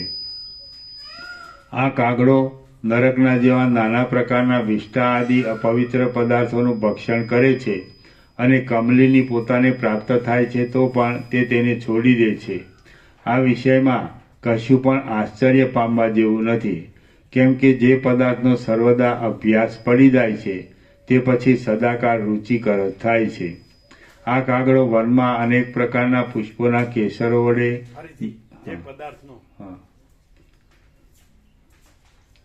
આ વિષયમાં કશું પણ કેમ કે જે પદાર્થનો સર્વદા અભ્યાસ પડી જાય છે તે પછી સદાકાળ રુચિકર થાય છે. આ કાગડો વનમાં અનેક પ્રકારના પુષ્પોના કેસરો વડે ધોળા શરીરવાળો થઈ ગયો છે. તેથી ભ્રાંતિ વડે તે જાણે કોઈ ખરેખર હંસ જ હોય તેવો જણાય છે. પણ પછી સડી ગયેલા જીવડાના કૂળોને તે કોળીઓ કરી જતો જણાય છે. એટલે તે ખરેખર કાગડો જ છે એમ સ્પષ્ટ થાય છે. કાળા રંગવાળી અને કાળી પાંખોવાળી કોયલો ભેગી થઈ હોય અને તેમાં કદાચિત કાગડો ભરી ગયો હોય ત્યારે તે પોતે જ પોતાના કર્ણકટુ અવાજને બહાર ન કાઢે તો કોણ તેને ઓળખી શકે? જેમ કોઈ ચોર રાત્રિએ સર્વ મનુષ્ય સૂઈ જતા યજ્ઞભૂમિના વૃક્ષ ઉપર ચડી દશે દિશાઓમાં જુએ છે, તેમ મોટા અરણ્યની મૃત્તિકા વડે બનાવેલા આ માટીના જૂના થાંભલા ઉપર બેઠેલો કાગડો ચારે બાજુ જોયા કરે છે. આ કાગડો ઉડતી ધૂળ ઉકરડાના સમૂહથી ધૂસરી થઈ રહેલી કાંધવાળો છે અને તે વેગવાળા સારસ પક્ષીઓએ ઉઘાડી નાખેલા કમળોના મકરંદથી સુશોભિત છે. એવા આ તળાવની અંદર કેમ વિહાર કરે છે? અહો, કષ્ટની વાત છે કે વિકસિત થઈ રહેલા કમળોના નિવાસરૂપ રમણીય તળાવની અંદર જ રહેનારા રાજહંસોની સાથે આ દુષ્ટ કાગડારૂપી પિશાચ સરસાઈ કરવા નીકળ્યો છે. એનું મોઢું શિલા વડે પ્રહાર કરવા યોગ્ય છે, છતાં જુઓ, તે આ નાનકડા ડોળા ખરાબ તળાવોમાં બેસી રાજહંસનું અનુકરણ કરવા માટે જુદી જુદી જાતની લીલાઓ કરે છે. દુષ્ટ વાણીરૂપી કરવતને જ એક ચિહ્ન રૂપે ધારણ કરી રહેલા હે કાગડા, પોતાના ભાગને કાગડા વિના બીજા કોઈ ન ખાઈ જાય એવી શંકાથી તું નિરંતર કાગડાઓને બોલાવતો રહે છે. તો તારી એ શંકા આજે ક્યાં ચાલી ગઈ? પોતાની એક પ્રજા પુત્ર જીવવાની આશાથી જ તું આ કોયલના બાળકને શા માટે વૃથા પોષણ આપે છે? કેમ કે તારો સ્વભાવ જ કટુ ભાષણ કરવાનો છે. તું ભ્રાંતિથી આ સુસ્વર કોયલના બાળકનું પોષણ કરે છે, પણ એ તારા મનોરથને સિદ્ધ ન કરતા તને ઉલટું ઉપહાસકારક થઈ પડશે. કમળના વનમાં વિલાસ કરી રહેલા અને કલંકના જેવા ક્રૂર સ્વર બોલનારા કાગડાને જોઈ જોઈ કહે છે કે હે કાગડા, તારા અથવા ખળ પુરુષોના સેંકડો ક્રૂર શબ્દો સાંભળવામાં આવતા છતાં જે પુરુષ ખેદ પામી ક્રિયાશૂન્ય થઈ જઈ રોતો નથી તેનું તું તારી ખરાબ વાણીરૂપી કરવત વડે વિદારણ કર. પણ હું તેવો નથી. તું તો મારી પાસે વૃથા શું ગોગાટ કરે છે? ફર્યા કરતા હિંસક પ્રાણીઓ વડે વ્યાપ્ત અને બગલાઓ તથા જળ કાગડાઓથી ભરેલા આ તળાવની અંદર ઘુવડ તથા કાગડા આવી બેસતા હોય તો આ તળાવરૂપી સભા યોગ્ય પાત્રો વડે યુક્ત થયેલી ગણાય. કાગડાઓના સમૂહની સાથે સમાન પાંખોવાળી અને સમાન આકારવાળી કોયલ સભામાં બેઠેલા પંડિતની પેઠે તેની વાણી વડે ઓળખી શકાય છે. કોયલ તેના કોમળ પુષ્પોને ચૂંથી નાખે તો પણ આ પુષ્પલતા કદાચિત તે સહન કરી શકે છે, પરંતુ કંક પક્ષી, ગીધ પક્ષી, જળકાક, બગલાઓ, કૂકડાઓ અને કાગડાઓ આદિના સ્પર્શને તે સહન કરી જ શકતી નથી. હે કોકિલ, દંપતીના રતિકલહમાં તેનું સમાધાન કરવા માટે એક દૂતરૂપ તારા મધુર અને કાનને આનંદ આપે એવા નાદને અહીં કોણ સાંભળે છે? કેમ કે આ લીમડાની જાડીમાં ઘુવડો સાથે નિરંતર કલહ કરનારા કાગડાઓએ પોતાના ઘોઘરા એવા ક્યાકારના અવાજથી સર્વના કાનને બહેરા બનાવી દીધા છે. આ સુંદર કોયલનું બચ્ચું ઉપવનની અંદર રાગી પુરુષો પાસે પોતાની કોમળ વાણી વડે મહોત્સવ જેવી કથા કરી સરળપણાથી સર્વ શ્રોતાઓના મનનું રંજન કરે છે. ત્યાં તો વચમાં આકાશમાંથી કૂદી પડી કાગડાએ, આ કોયલના બચ્ચાને મેં પુત્રની પેઠે પાળી પોષી જીવાડેલા છે ઇત્યાદિ કેટલીક તિરસ્કારની વાતો કરીને ભયંકર શબ્દો વડે સર્વ શ્રોતાઓને નીરસ બનાવ્યા. હે કોયલ, તું હર્ષને લીધે તરત જ પોતાના સ્વરને બહાર લાવી કેમ શબ્દ કર્યા કરે છે? તારા કંઠમાંથી હર્ષને લીધે બહાર આવેલા તારા સુસ્વરને તું પાછો સમેટી લે. આ આપણા સુસ્વર ગાયનનો યોગ્ય સમય છે. એવો ભ્રમ તને ન થાવો. કેમ કે નિરંતર પુષ્પોની ઘાટી ઘટાથી છવાઈ રહેલા આ વસંતનો સમય નથી. હેમંતને કારણે ને ઝાકળના સમૂહ પડવાને લીધે આ સર્વ વૃક્ષો સુકાઈ ગયા છે, એટલે આ વખતે તારી વાણી દીપશે નહીં. વિચિત્ર પ્રકારના અભિનવ અંકુરો વડે સુશોભિત ચૈત્ર માસની અંદર કોઈ વિરહિણી સ્ત્રી કોયલને કહે છે, હે સુંદર આકારવાળી સુસ્વર કોયલ, આ ચૈત્ર માસ કોનો છે? ત્યાં ઊંચા વૃક્ષમાંથી તે મધુર શબ્દો વડે કોમળપણે કહ્યું કે તારો છે, તારો છે. આવું જે તે કહ્યું તે દુઃખ આપનારું, નઠારું અને ખોટું વચન તને કોણે શીખવ્યું છે? મૌન, પાંખ આદિનું હલનચલન, વર્ણ અને શરીર એ બધાનું સમાનપણું છતાં કાગડાઓના સમૂહમાં કાંતિ વડે સુંદર આ કોયલ મૂર્ખના સમાજમાં રહેલા પંડિતની પેઠે છેટેથી જ ઓળખાઈ રહે છે.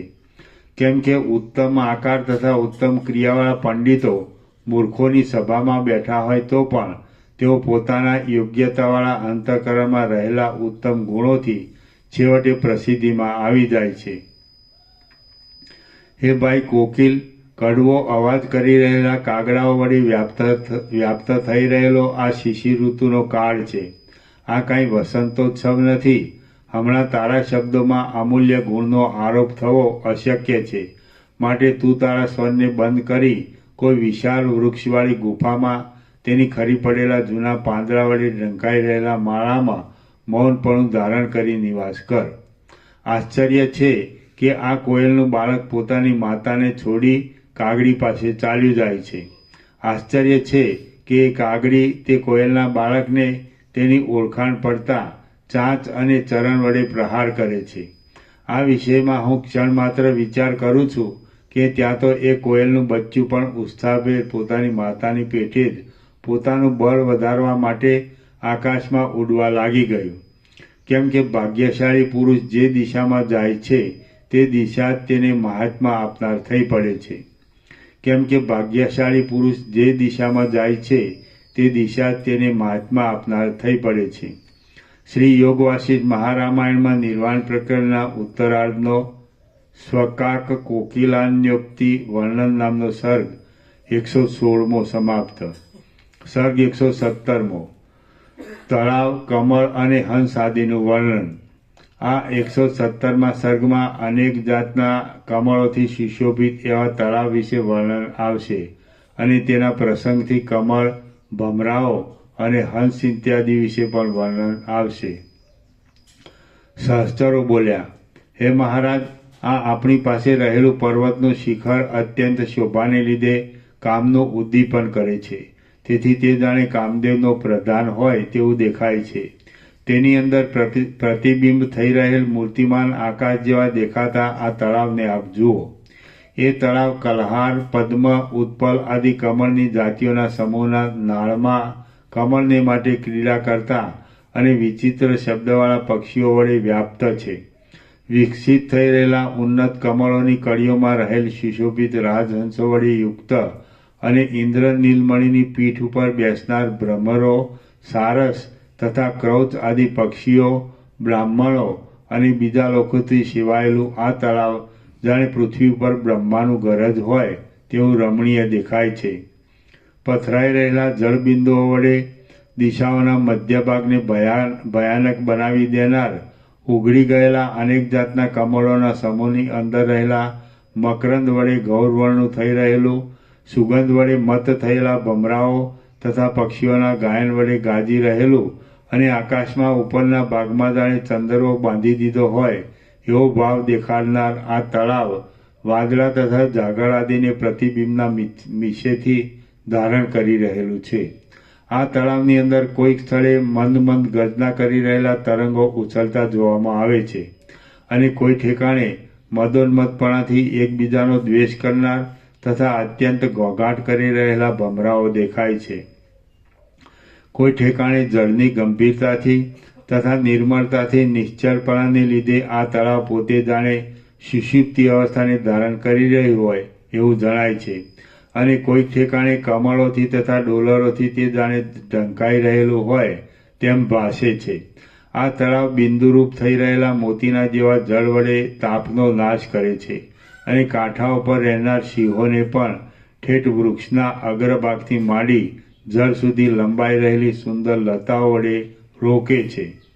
તરંગો વડે ધોવાઈ ગયેલી શિલાઓવાળા આ તળાવના જળપ્રાય પ્રદેશો કાદવ વડે વિષમતાવાળા થઈ ગયા છે અને અનંત મેઘો વડે અનંત જળમય પ્રદેશને ધારણ કરી રહેલું મૂર્તિમાન આકાશ જ જાણે પૃથ્વીમાં આવી અવતરી હોય તેમ આ તળાવ શોભે છે.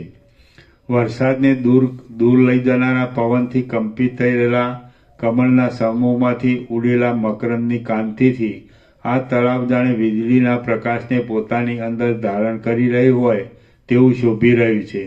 આથી એક દેશમાં જળબિંદુઓના સમૂહને અને એક દેશમાં અંધકારના સમૂહને ધારણ કરી રહેલું આ તળાવ જાણે સંધ્યાકાળ સંબંધી આકાશ હોય તેવું દેદીપ્યમાન દેખાય છે. જેમના ખભાઓ પોતાના બચ્ચાને પોષણ આપવા માટે પોતાના માળા પ્રત્યે લઈ જવાતા કમલિનીઓના કમળરૂપ કોળિયાના ભાર વડે થાકી ગયા હતા તે હંસો જાણે કાળ વડે એકઠા કરી રાખેલા મૂર્તિમાન ચંદ્રબિંબો હોય તેવા શોભે છે. એ હંસોથી વીંટાયેલું આ તળાવ શરદ ઋતુમાં વાદળાના અનેક ખંડો વડે સુશોભિત થઈ રહેલા આકાશની પેઠે કેવળ પવન વડે પણ સુંદર દેખાય એવું છે. તો પછી સુગંધી વાયુ વડે તે સુંદર દેખાય તેમાં શું કહેવું? આ તળાવના તરંગોની પંક્તિઓ જાણે સુગંધનો ભાર ઉપાડવાથી થાકી ગઈ હોય તેમ મંદ ગતિ કરનારા અને મકરંદના સંપર્કથી ભીના થઈ રહેલા પવનોથી કંપી રહી છે અને એવા જળ મિશ્ર કાદવને નીચો બેસાડી દઈ જળથી છૂટો પાડી દેવામાં થતી ત્વરાને લીધે એક જાતના મોટા વિચિત્ર શબ્દને ધારણ કરી રહી છે. આથી ક્ષોભને પામી ગયેલા પક્ષીઓ તીરની લતાઓમાં ભરાઈ બેસે છે. વળી એ લતાઓ પુષ્પવૃષ્ટિ કરી રહી છે તેથી તરંગોની પંક્તિઓ જાણે પોતાની વૃદ્ધિ માટે તે પુષ્પવૃષ્ટિને તટ સાથે સાધી દેતી હોય તેમ જણાય છે. ચપળ એવા મોટા કમળોના પલ્લવરૂપી વીંઝણાઓ વડે પંખો કરાયેલું ઢળેલા ચામડના જેવા સુંદર દેખાતા ફીણો વડે સુશોભિત ભમરાઓ તથા કોયલાના ગાયન વડે ગાજી રહેલું અને સુંદર ગોળ કમલિનીઓ રૂપી રમણીય સ્ત્રીઓના સમૂહ વડે વીંટાયેલું આ તળાવ જાણે કોઈ રાજાનું અનુકરણ કરતું હોય તેવું ભાસે છે. ભમરાઓ રૂપી શ્રેષ્ઠ પાત્રોના મનોહર પદાર્થોમાં પણ અતિ મનોહર ગીત વડે શોભાયમાન આ તળાવ કમળોના મકરંદોના સંઘર્ષથી વ્યાપ્ત થઈ રહેલું છે અને તેને લીધે પીળા થઈ રહેલા જળને તે ધારણ કરે છે. વળી જાણે ફીણના પિંડો બંધાઈ રહ્યા હોય તેવા ધોળા કમળોના ખંડો વડે તે સુશોભિત થઈ રહેલું છે અને પોતાના તટ ઉપર આવેલા ઉપવનોના પુષ્પ સમૂહો રૂપી શિરોભૂષણને ધારણ કરી રહેલું છે. સત્સંગતિ જેમ હૃદય કમળને શુદ્ધ કરનાર છે, તેમ આ તળાવ પણ શુદ્ધ હૃદયના જેવા નિર્મળ કમળો વડે સુશોભિત છે. સત્સંગતિ જેમ હૃદય કમળને શુદ્ધ કરનાર છે, તેમ આ તળાવ પણ શુદ્ધ હૃદયના જેવા નિર્મળ કમળો વડે સુશોભિત છે. વળી સત્સંગની પેઠે જ આ તળાવ હૃદયને પરમ આનંદ આપે છે. વળી સત્સંગની પેઠે જ આ તળાવ હૃદયને પરમ આનંદ આપે છે. રસવાળું છે અને સ્વાદિષ્ટ છે. હે શાંત મહારાજ, જેમ સર્વશાસ્ત્રના સારરૂપ પરબ્રહ્મમાં વૃત્તિ પરિણામ પામવાથી મહાત્માઓના ચિત્ત નિર્મળ જણાય છે, તેમ આ તળાવ પણ પોતામાં પ્રતિબિંબિત થઈ રહેલા શરદ ઋતુના આકાશ વડે નિર્મળ જણાય છે. હે શાંત મહારાજ, જેમ સર્વશાસ્ત્રના સારરૂપ પરબ્રહ્મમાં વૃત્તિ પરિણામ પામવાથી મહાત્માઓના ચિત્ત નિર્મળ જણાય છે, તેમ આ તળાવ પણ પોતામાં પ્રતિબિંબિત થઈ રહેલા શરદ ઋતુના આકાશ વડે નિર્મળ જણાય છે. હે શાંત મહારાજ, જેમ સર્વશાસ્ત્રના સારરૂપ પરબ્રહ્મમાં વૃત્તિ પરિણામ પામવાથી મહાત્માઓના ચિત્ત નિર્મળ જણાય છે, તેમ આ તળાવ પણ પોતામાં પ્રતિબિંબિત થઈ રહેલા શરદ ઋતુના આકાશ વડે નિર્મળ જણાય છે. સુંદર સારસ પક્ષીઓ વડે રમણીય ઝાકળ વડે વીંટાઈ રહેવાથી કંઈક લક્ષમાં આવતું અને ઝાકળે પોતાના જેવું બનાવી દેવાથી શામતા વિનાનું થઈ ગયેલું આ તળાવ જાણે ઝાકળનો વરસાદ જ હોય તેમ શોભે છે. હે મહારાજ, આ બ્રહ્મથી દ્રશ્ય જુદું નથી, તેના પરિણામ રૂપ પણ નથી, છતાં તે જાણે જુદું જ હોય તેમ દેખાય છે. હે મહારાજ, આ બ્રહ્મથી દ્રશ્ય જુદું નથી, તેના પરિણામ રૂપ પણ નથી, છતાં તે જાણે જુદું જ હોય તેમ દેખાય છે. હે મહારાજ, આ બ્રહ્મથી દ્રશ્ય જુદું નથી, તેના પરિણામ રૂપ પણ નથી, છતાં તે જાણે જુદું જ હોય તેમ દેખાય છે. તેવી જ રીતે આ તળાવની અંદર રહેલ તરંગ આદિ પણ તળાવથી જુદા નથી, છતાં જાણે જુદા હોય તેવા દેખાય છે. અહો, પોતાની મેળે જ પ્રવાહ રૂપે વહ્યા કરતા અને ચક્રાકાર વર્તુળ ચકરીઓને ઉત્પન્ન કરી રહેલા આ જળાશયના તરંગોની પરંપરા વિષમ છે. એટલે કે તે બ્રહ્મની અંદર પોતાની મેળે જ પ્રવાહ રૂપે વહ્યા કરતા અને સંસાર ચક્રની ચકરીઓમાં ગોથા ખાયા કરતા જળ બુદ્ધિવાળા મૂર્ખ પુરુષોની વિચારરૂપી તરંગ પરંપરાના જેવી જ વિષમ છે.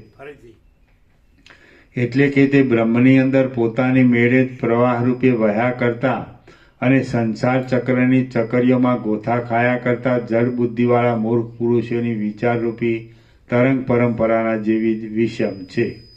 કૂવા, વાવ, તળાવ અને સમુદ્રના જળમાં જેવું અંતર રહ્યું છે, તેવું જ અંતર સ્ત્રી પુરુષના પાણીનું રજ અને વીર્ય પણ સમજી લેવું.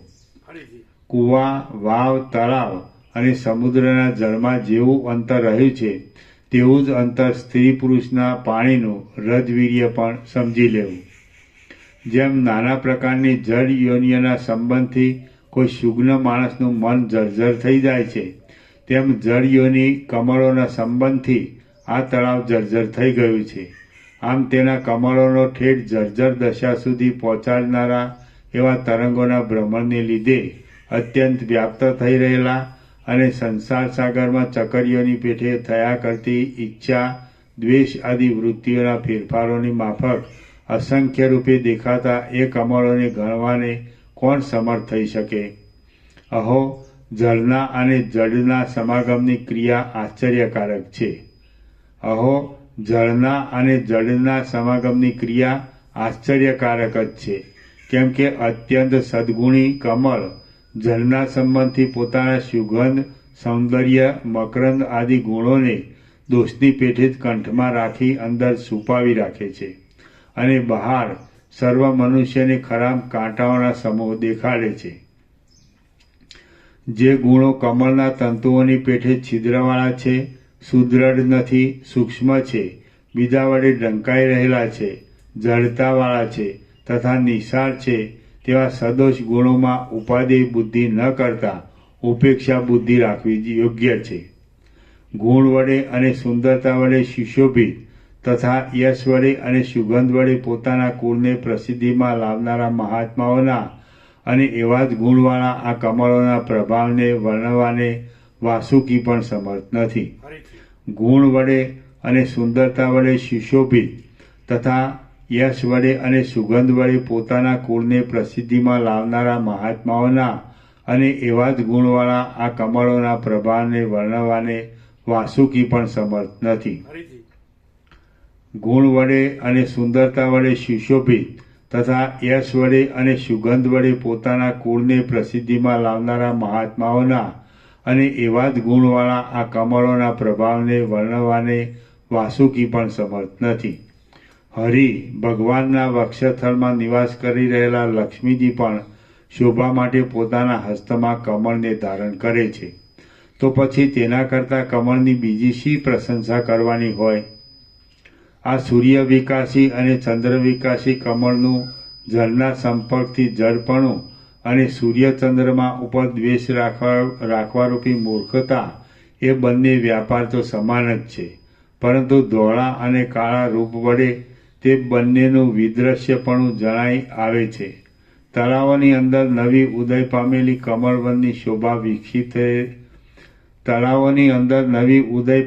કમળવનની શોભા વિકસિત થઈ રહેલા મંદાર આદિ વનની સાથે સરખાવી શકાતી નથી. તેમ તારાઓ વડે યુક્ત એવા આકાશની સાથે તેની સરખામણી કરી શકાતી નથી. વળી એકત્ર થયેલા ચંદ્રમાઓના સમૂહ સાથે પણ તેની સરખામણી કરી શકાતી નથી. પણ નૃત્ય કરી રહેલી સ્ત્રીઓના હાસ્યવાળા મુખની શોભા સાથે તેને સરખાવી શકાય છે. અનન્ય ચિત્ત વડે પુષ્પલતાઓનો આસ્વાદ લેતા જે બમરાઓનું લાંબુ આયુષ્ય વ્યતીત થઈ જાય છે તેઓ જ વિશેષ ભાગ્યશાળી છે. જે બમરાઓ આંબાઓના સુગંધ અને મકરંદ આદિ સુંદર ચમત્કારનો આસ્વાદ લે છે તેઓ જ ચમત્કારી છે. બાકી બીજા તો પોતાની જાતિમાં એક ભારરૂપ છે. કમળોની અંદર મકરંદના મદ વડે અને સુગંધ વડે મત્ત થઈ રહેલા બમરાઓ જે કાંઈ ગુંજારવ કરે છે તેઓ એ ગુંજારોના મિસથી બીજા વનોના સ્વાદ વડે સંતુષ્ટ થઈ રહેલા બીજા બમરાઓને હસે છે. ખરેખર ખેદની વાત છે કે જે બમરાએ ચંદ્રબિંબના જેવા કોમળ કમળના ગર્ભની અંદર વિલાસ કર્યો, આનંદનો અનુભવ કર્યો અને શયન કર્યું, તે આ બમરો શિશિર ઋતુમાં નિરસ થઈ રહેલા વૃક્ષોના પુષ્પોમાં કેમ પ્રીતિ કરશે?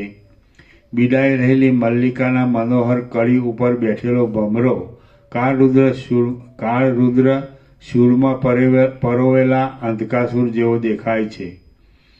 હે પ્રિય ભમરા, તું નિરંતર વિવિધ પ્રકારના પુષ્પોના મકરંદોનો આસ્વાદ લે છે અને પર્વતોમાં આવેલા લતાગૃહોમાં ભમે છે, છતાં આજ પર્યંત સંતોષ પામ્યો નથી.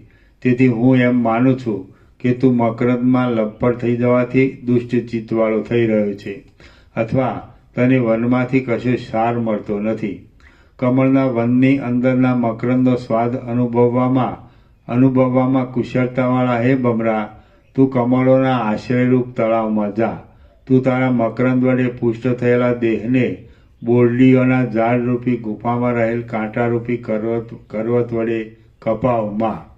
હે બમરા, જેમ પંડિત પુરુષ પોતાની યોગ્ય રાજસભા ન મળે ત્યાં સુધી સામાન્ય અને પોતાના સ્વરૂપને અનુચિત એવી રાજસભામાં પણ પોતાનો કાળ કાઢે છે, તેમ તું હેમંત તથા શિશિર આદિ ઋતુઓમાં કમળ રસ પીવા ન પામે તો પણ તું અળસીના પુષ્પમાંથી, કમળોના પાંદડાના સમૂહમાંથી અને વિકસિત થઈ રહેલા તમાલમાંથી મળતા મકરંદથી આયુષ્યના બાકી રહેલા ભાગને સુખથી વ્યતીત કર. હે ભમરા, જેમ પંડિત પુરુષ પોતાને યોગ્ય રાજસભા ન મળે ત્યાં સુધી સામાન્ય અને પોતાના સ્વરૂપને અનુચિત એવી રાજસભામાં પણ પોતાનો કાળ કાઢે છે.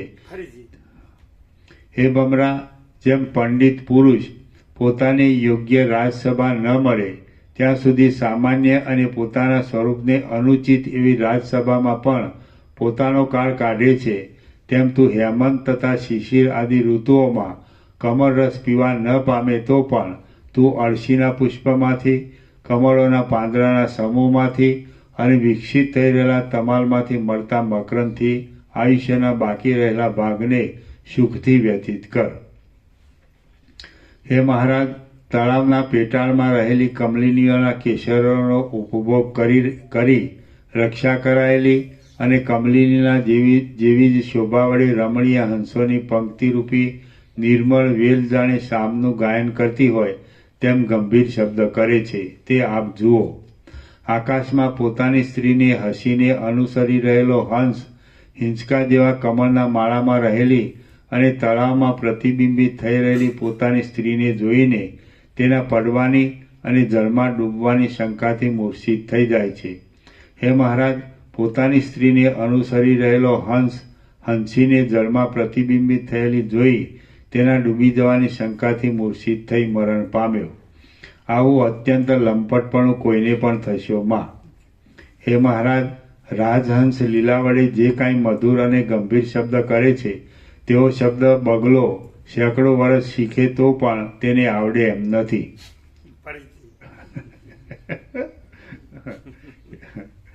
હે મહારાજ, રાજહંસ લીલા વડે જે કાંઈ મધુર અને ગંભીર શબ્દ કરે છે તેવો શબ્દ બગલો સેંકડો વર્ષ શીખે તો પણ તેને આવડે એમ નથી.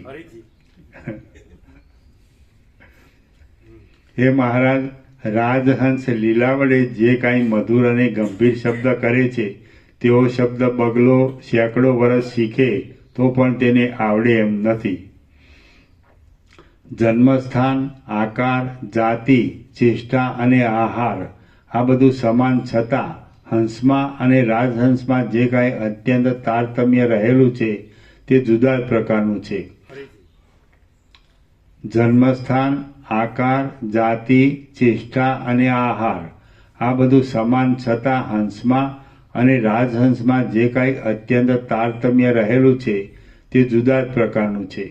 આકાશમાં દોડી પાંખો વડે ગતિ કરનારો અને કમળોના સમૂહને શોભાવનારો હંસ, આકાશમાં શુક્લ પક્ષમાં વૃદ્ધિ પામનાર અને કમળોના સમૂહને વિકાસ આપનાર ઉદય પામતા ચંદ્રમાની પેઠે સર્વના ચિત્તને આનંદ ઉપજાવે છે.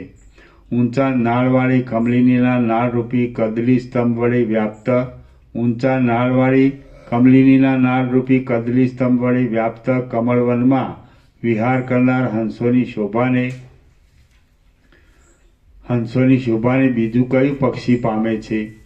તરંગરૂપી કંકણને ધારણ કરનારી ચપળ જળબિંદુઓના સમૂહરૂપી હાર વડે શોભી રહેલી, કુમુદ, ઉત્પલ, કલહાર આદિ પુષ્પોના સમૂહ વડે સોહામણી ભમરાઓરૂપી ચપળ કેશલતાને ધારણ કરી રહેલી, સારસ પક્ષીઓરૂપી રૂમઝૂમ થતા નુપુરવાળી, ગોળ ચક્રીરૂપી નાભીવાળી, ચપળ વીંચીઓરૂપી વિલોચનોવાળી અને જળની પૂર્તિ કરનારા પોતાના પ્રિય પર્વત તરફ જોયા કરતી આ નદી બે સુંદર નુપુરો વડે શોભી રહેલી નારીની જેમ બે હંસના સુંદર બાળક વડે શોભી રહે છે. હે હંસ, તું વિશેષે કરી જળ કાગડા, બગલાઓ અને કાગડાઓ રૂપી હિંસક પ્રાણીઓ વડે ભરપૂર થઈ રહેલા આ તળાવમાં એકલો નિવાસ ન કર.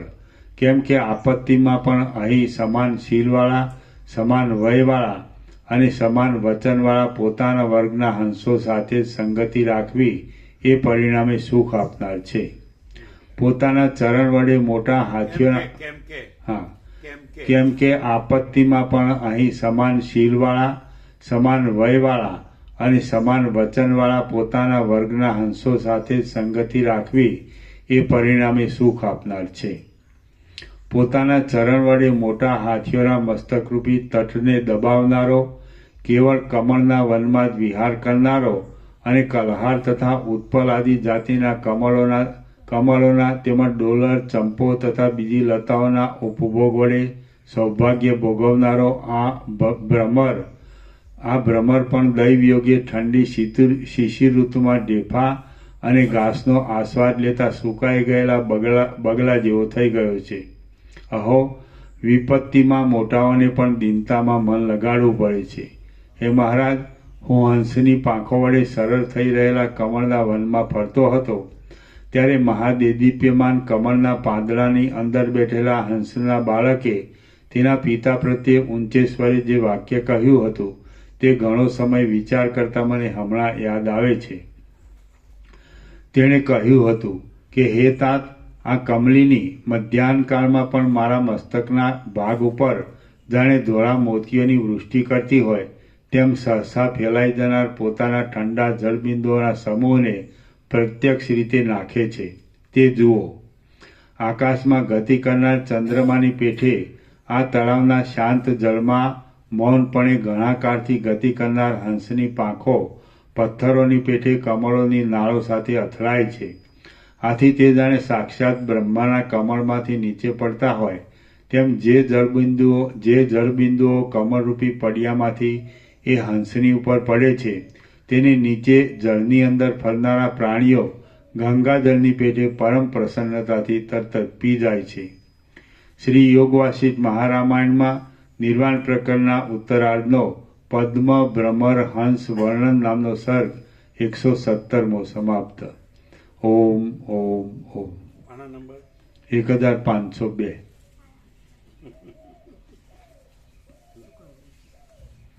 પ્રસાદ આપી દો.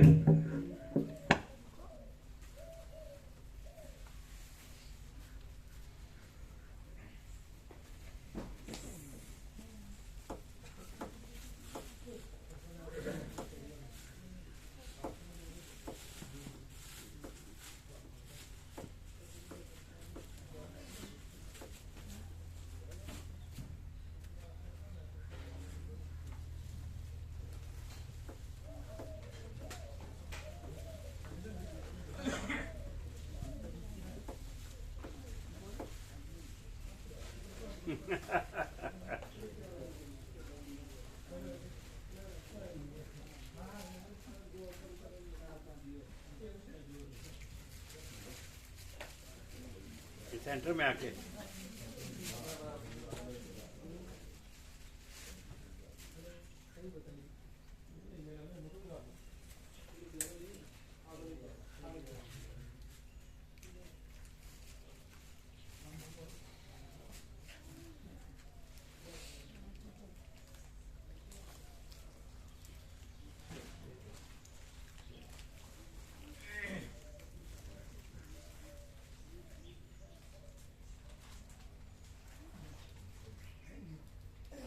વાંચ્યું આખું વાંચ્યું ધનજી પ્રભુ વાંચ્યું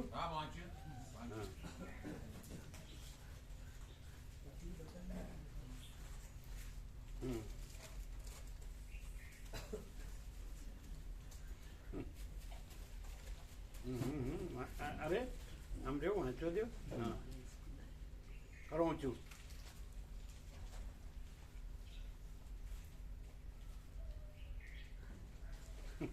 બરાબર છે.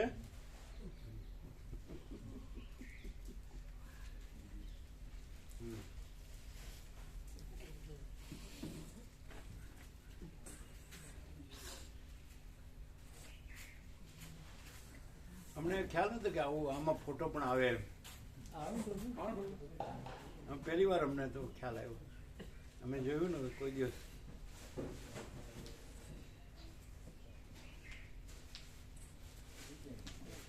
જો આમ સૂર્યપ્રકાશ પડે છે એમાં આ બાજુ આવો એમ નહીં આવો આ બાજુ એ જો ફેરવો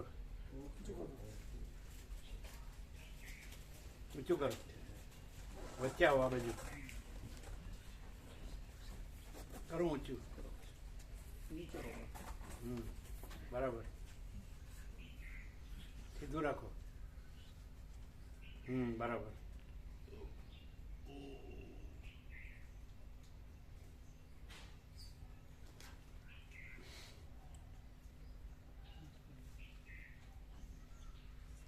વધારે પ્રભુ બરાબર છે.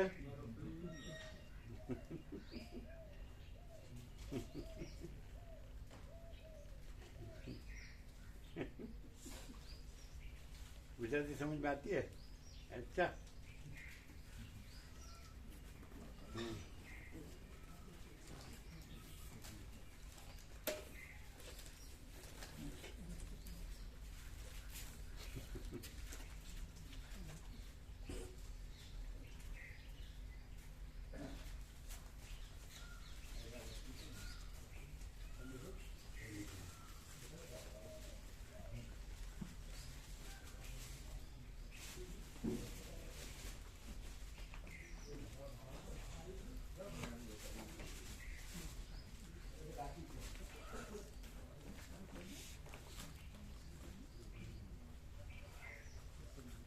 એકદમ ઊંચા કરો.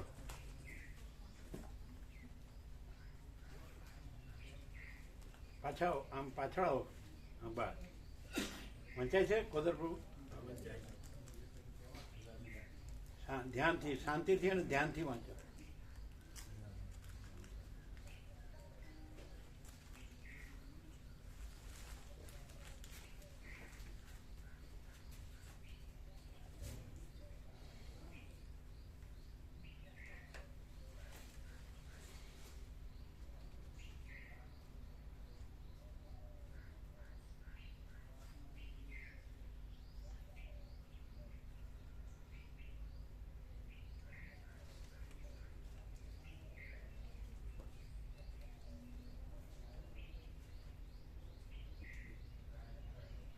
બરાબર છે?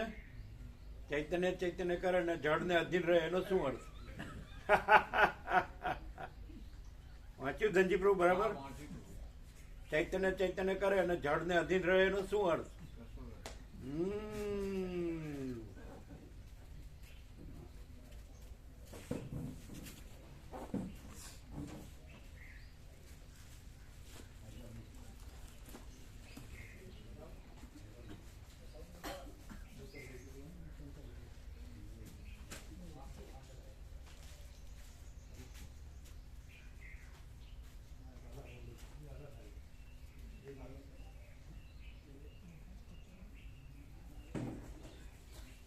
કરો ઊંચું.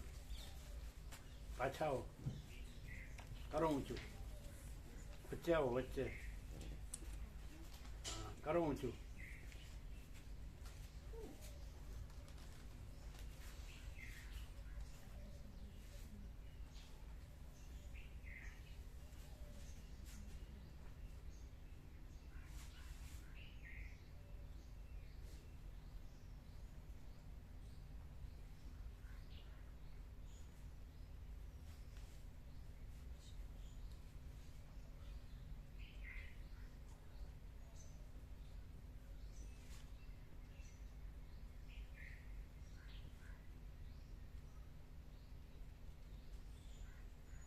ઊંચું કરો.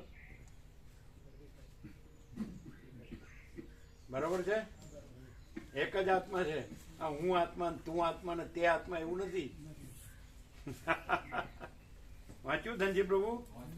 આ હું આત્મા ને તું આત્મા ને તે આત્મા એવું નથી. એક જ આત્મા છે, અનંત. જો હે સો હે. ઓહો હો હો હો. હા તો વાંચો, સાંજ પડી જશે બધાને.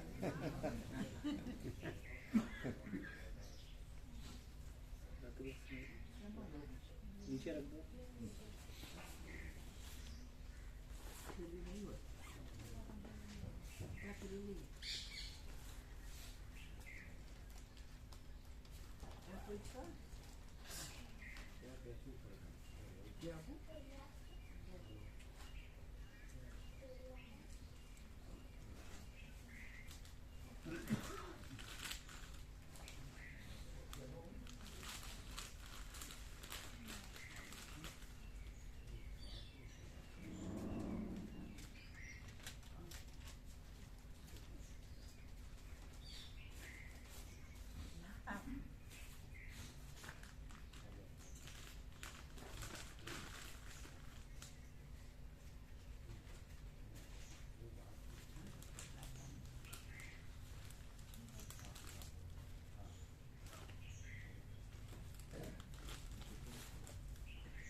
ખુરશી લઈને એના ઉપર મૂકો એટલે શાંતિથી બધા વાંચી શકે. ખુરશી લાવો, ખુરશી લાવો.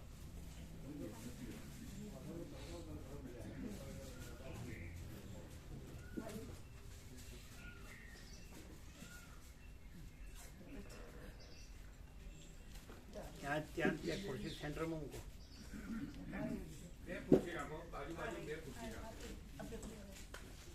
એકમાં નો રહે તો બે રાખો, બે રાખો.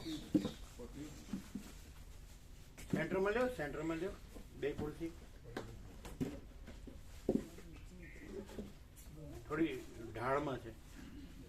આ બાજુ અત્યારે ખોલો, વાંચવા દો. જો તમારા હાથથી દબાય ને અક્ષર નો દબાય. વંચાય છે કોદર પ્રભુ? આ છેડે વંચાય છે, આ છેડે વંચાય છે, વંચાય.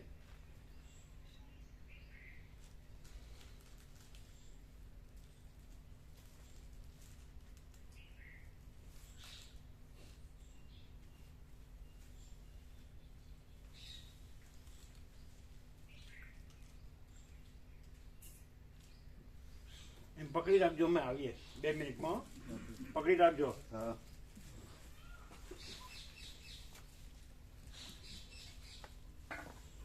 બધાને વાંચવા દેજો બરાબર.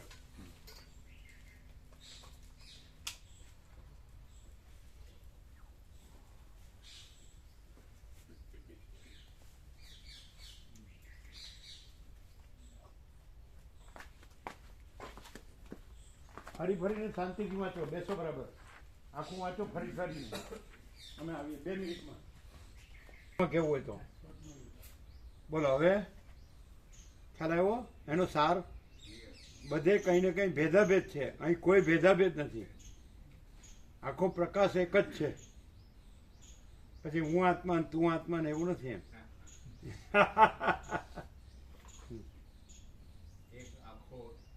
હા, અનંત આકાશ જેવો આખો અનંત ચૈતન્ય પ્રકાશ છે. એ આત્મા. આ બધું ચાલે છે ચક્કર બધા જુદા જુદા, એ નહીં. ક્લિયર થાય છે? ઘરે રહીને કરીએ અને અહીંયા આવીએ એમાં ફરક લાગે છે? લાગે છે? હા. ઘરે આ ન મળે.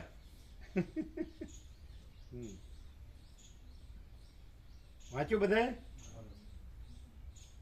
વાંચ્યું ને? આવી ગયું? ખ્યાલ આવ્યો? વિચાર કરવો પડે એવું કાંઈ નથી. આકાશ જેવો આખો અનંત ચૈતન્ય પ્રકાશ છે તો એને આત્મા કહે છે, એને બ્રહ્મ કહે છે, એને ચિદાકાશ કહે છે. અને આ બધા આ જે દેહમાં હું વ્યક્તિ છે ને એને કહે છે બધા. એ ખોટું છે. જે જન્મે મરે એ આત્મા નથી. જે હજારો મરશે એ આત્મા. અને જે એક મર્યાદિત છે, સીમિત છે, એ આત્મા નથી. જે અનંત છે એ આત્મા છે. ક્લિયર છે?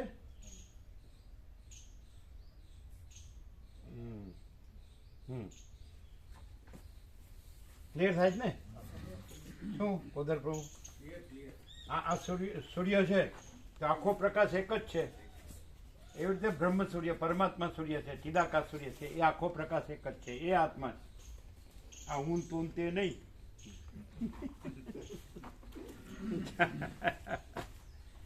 ચાલો આવા દો.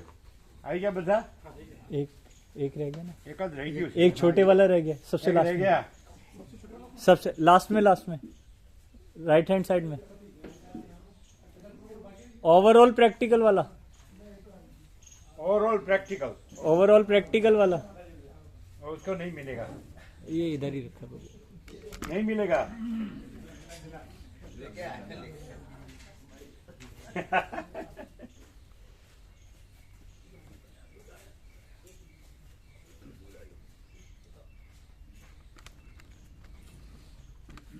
सेंटर में लेवो. हाँ ऊंचो लो बराबर. આગળ જાઓ થોડા. હા બસ વંચાય છે.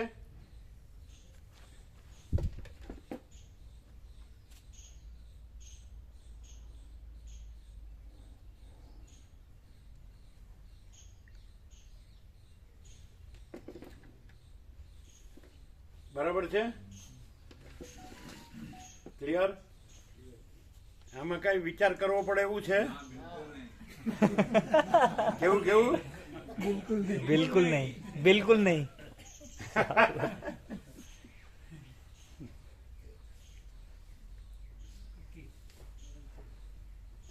વાંચ્યું ને બધા બરાબર છે હા, ચાલો પ્રસાદ આપી દો ને અચ્છા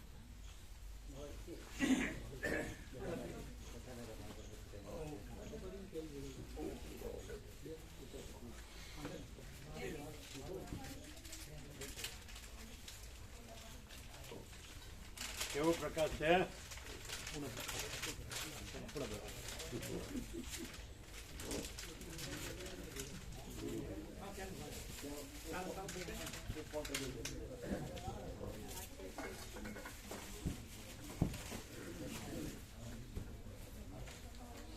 કેવો પ્રકાશ છે આખો એકલો પરિપૂર્ણ પ્રકાશ. પ્રકાશ એ પ્રકાશ. આ બધું જે આ દેખાવ છે એમાંનો કોઈ પ્રકાશ નથી એ નથી. એ જે ચિદાકાશ છે એ અનંત એક જ પ્રકાશ બધો દેખાય છે, ભરપૂર. દેખાય છે બધો આભાસ. આ બધું ચાલે છે એ સાચું છે ના એ ખોટું છે આભાસ જુઠ્ઠું. એ ઘરે રહીને ન ખબર પડે પ્રત્યક્ષમાં આવવું પડે બોલો એવું લાગે છે ધનજી પ્રભુ હા હા લાગે. પ્રત્યક્ષમાં ફેર પડે હે 100%. હા તમને વિવેક ખબર પડી હતી ખ્યાલ આવ્યો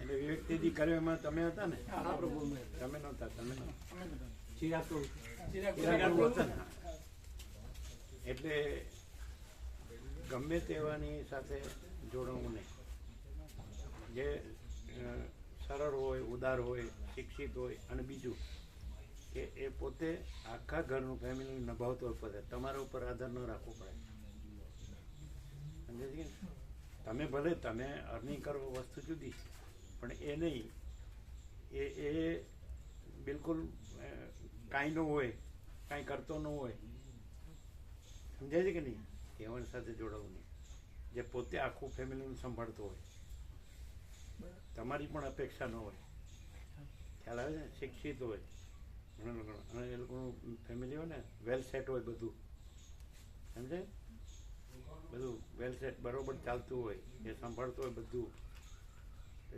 વિચાર કરો અને સંસ્કાર જોવાના બરાબર છે વિવેક સંતોષ શાંતિ સરળતા ઉદારતા સમજાય છે એ બધું ગમે એ હોય તો ખલાસ આ બધું આ કંઈ સાંભળ્યું જ નથી એવો અર્થ થાય બરાબર છે સંભળાય છે હા ક્લિયર તમે હતા હા પણ હવે આઈડિયા આવી ગયો ને એટલે આનંદ પ્રભુ હતા પછી બીજા કોણ હતા આનંદ પ્રભુ હતા, બકા પ્રભુ હતા પ્રભુ હતા, પછી એમના ભાઈ હતા. હા એમના ભાઈ હતા બરાબર શું ક્લિયર થયું એકદમ બધી રીતે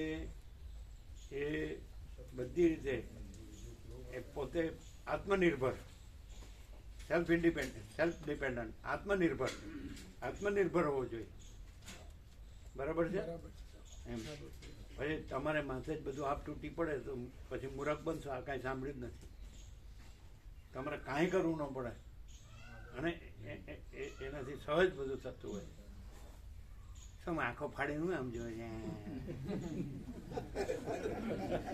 મારે તો ગમે મારા છોકરાને તો ગમે એવી આવે તો ચાલે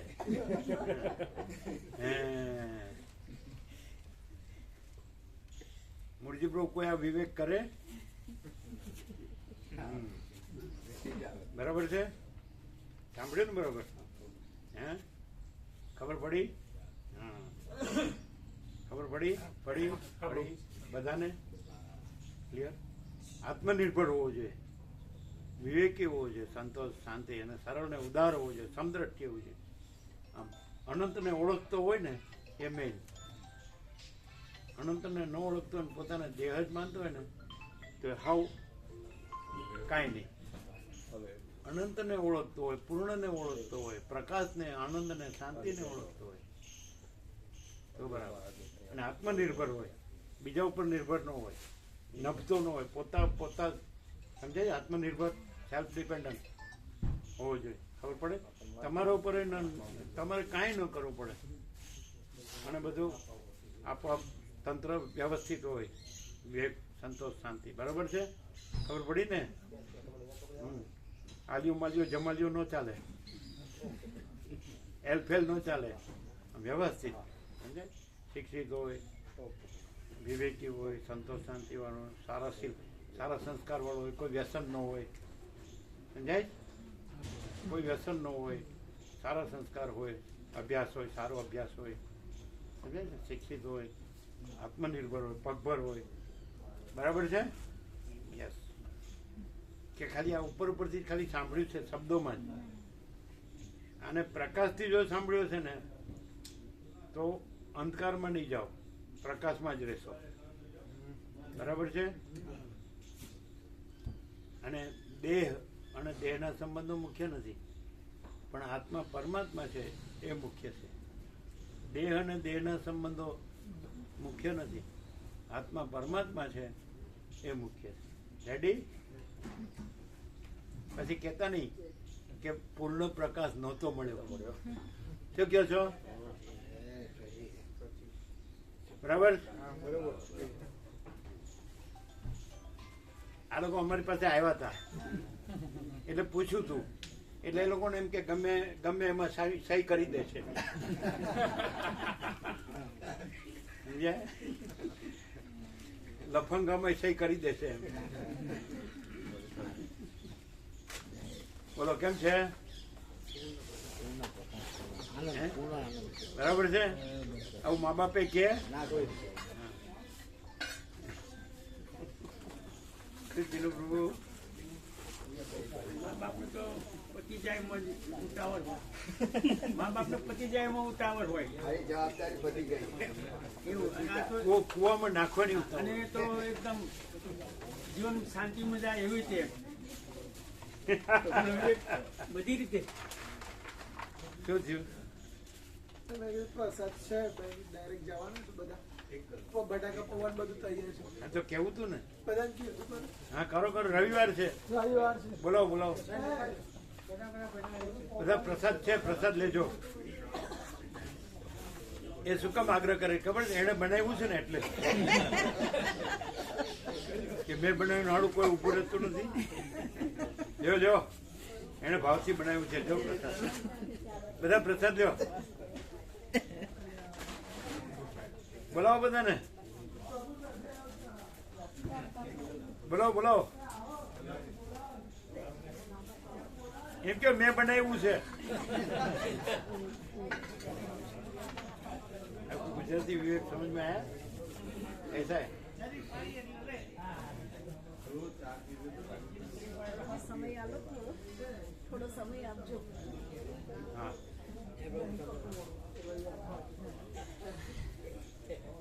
તમારે ચા પાણી નાસ્તો કરવાનો છે?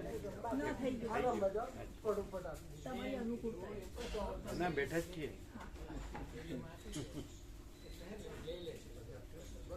કેવો વિવેક છે? આ બધું ગમે એમ હળા શું કહેવાય, એ લોકો આવ્યા હતા અમારી પાસે એટલે વિવેક કર્યો તો આજે પૂરો કર્યો. હા હતા, ચિરાગ પ્રભુ હતા. બરાબર છે? કેવો વિવેક છે? એમને એમ કે ગમે એમાં સહી કરી દેશે.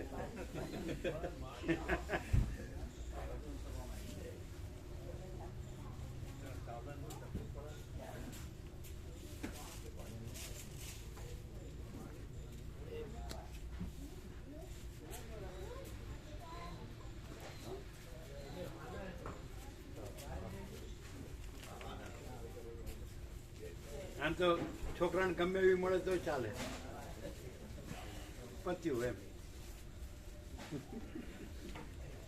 સમજ્યા હર્ષદ પ્રભુ?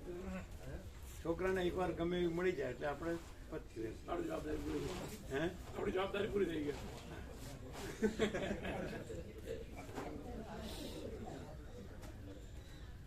પણ આ કોઈનો સંસ્કાર જ હોતા નથી. બધા જેમ ફાવે એમ જીવતા હોય છે. બસ ખાઓ પીઓ અને મજા કરો. બસ ઈટ ડ્રિંક એન્ડ બી મે વિવેક કે સંસ્કાર કે ભાઈ આત્માની સાચી શાંતિ કે એવું કશું હોતું નથી. એ લોકો આવ્યા હતા ચીનુપુર. હા પ્રભુ આયા હતા એટલે પ્રભુએ વિવેક કર્યો. આવ્યા તો ત્યારે કર્યો તો, હા પણ આજે બાકી ન રાખ્યું. હા ભાઈ અંધારામાં ન રહે. કારણ કે તો આ સાંભળ્યું હું નથી બરાબર. એમને જોયું હતું, આ જોયું હતું ને જે એટલે એમને એવું નક્કી કર્યું કે છોકરો પગભેર થાય પછી કરી શકાય. એ વાત થઈ એમને. થઈ રહ્યો એ તો અમે જોયા વગર કહી દઈએ કે ઠેકાણું નથી. હા બે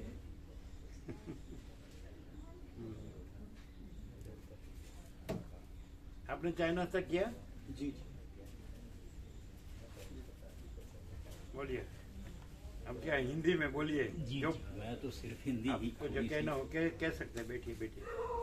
गुजराती भले समझ में ना आती हो, हिंदी में आइए. कुर्सी नहीं लाओ. नहीं नीचे भी बैठ सकते हैं? कुर्सी लाए? नहीं नहीं कोई प्रॉब्लम नहीं नीचे ठीक है कुर्सी है ना. ऊपर गादी रखो. नहीं इट्स ओके ठीक है नीचे भी है गादी आपो नीचे बैठने के लिए. गादी आपो. नीचे सेंटर में रखो. बस.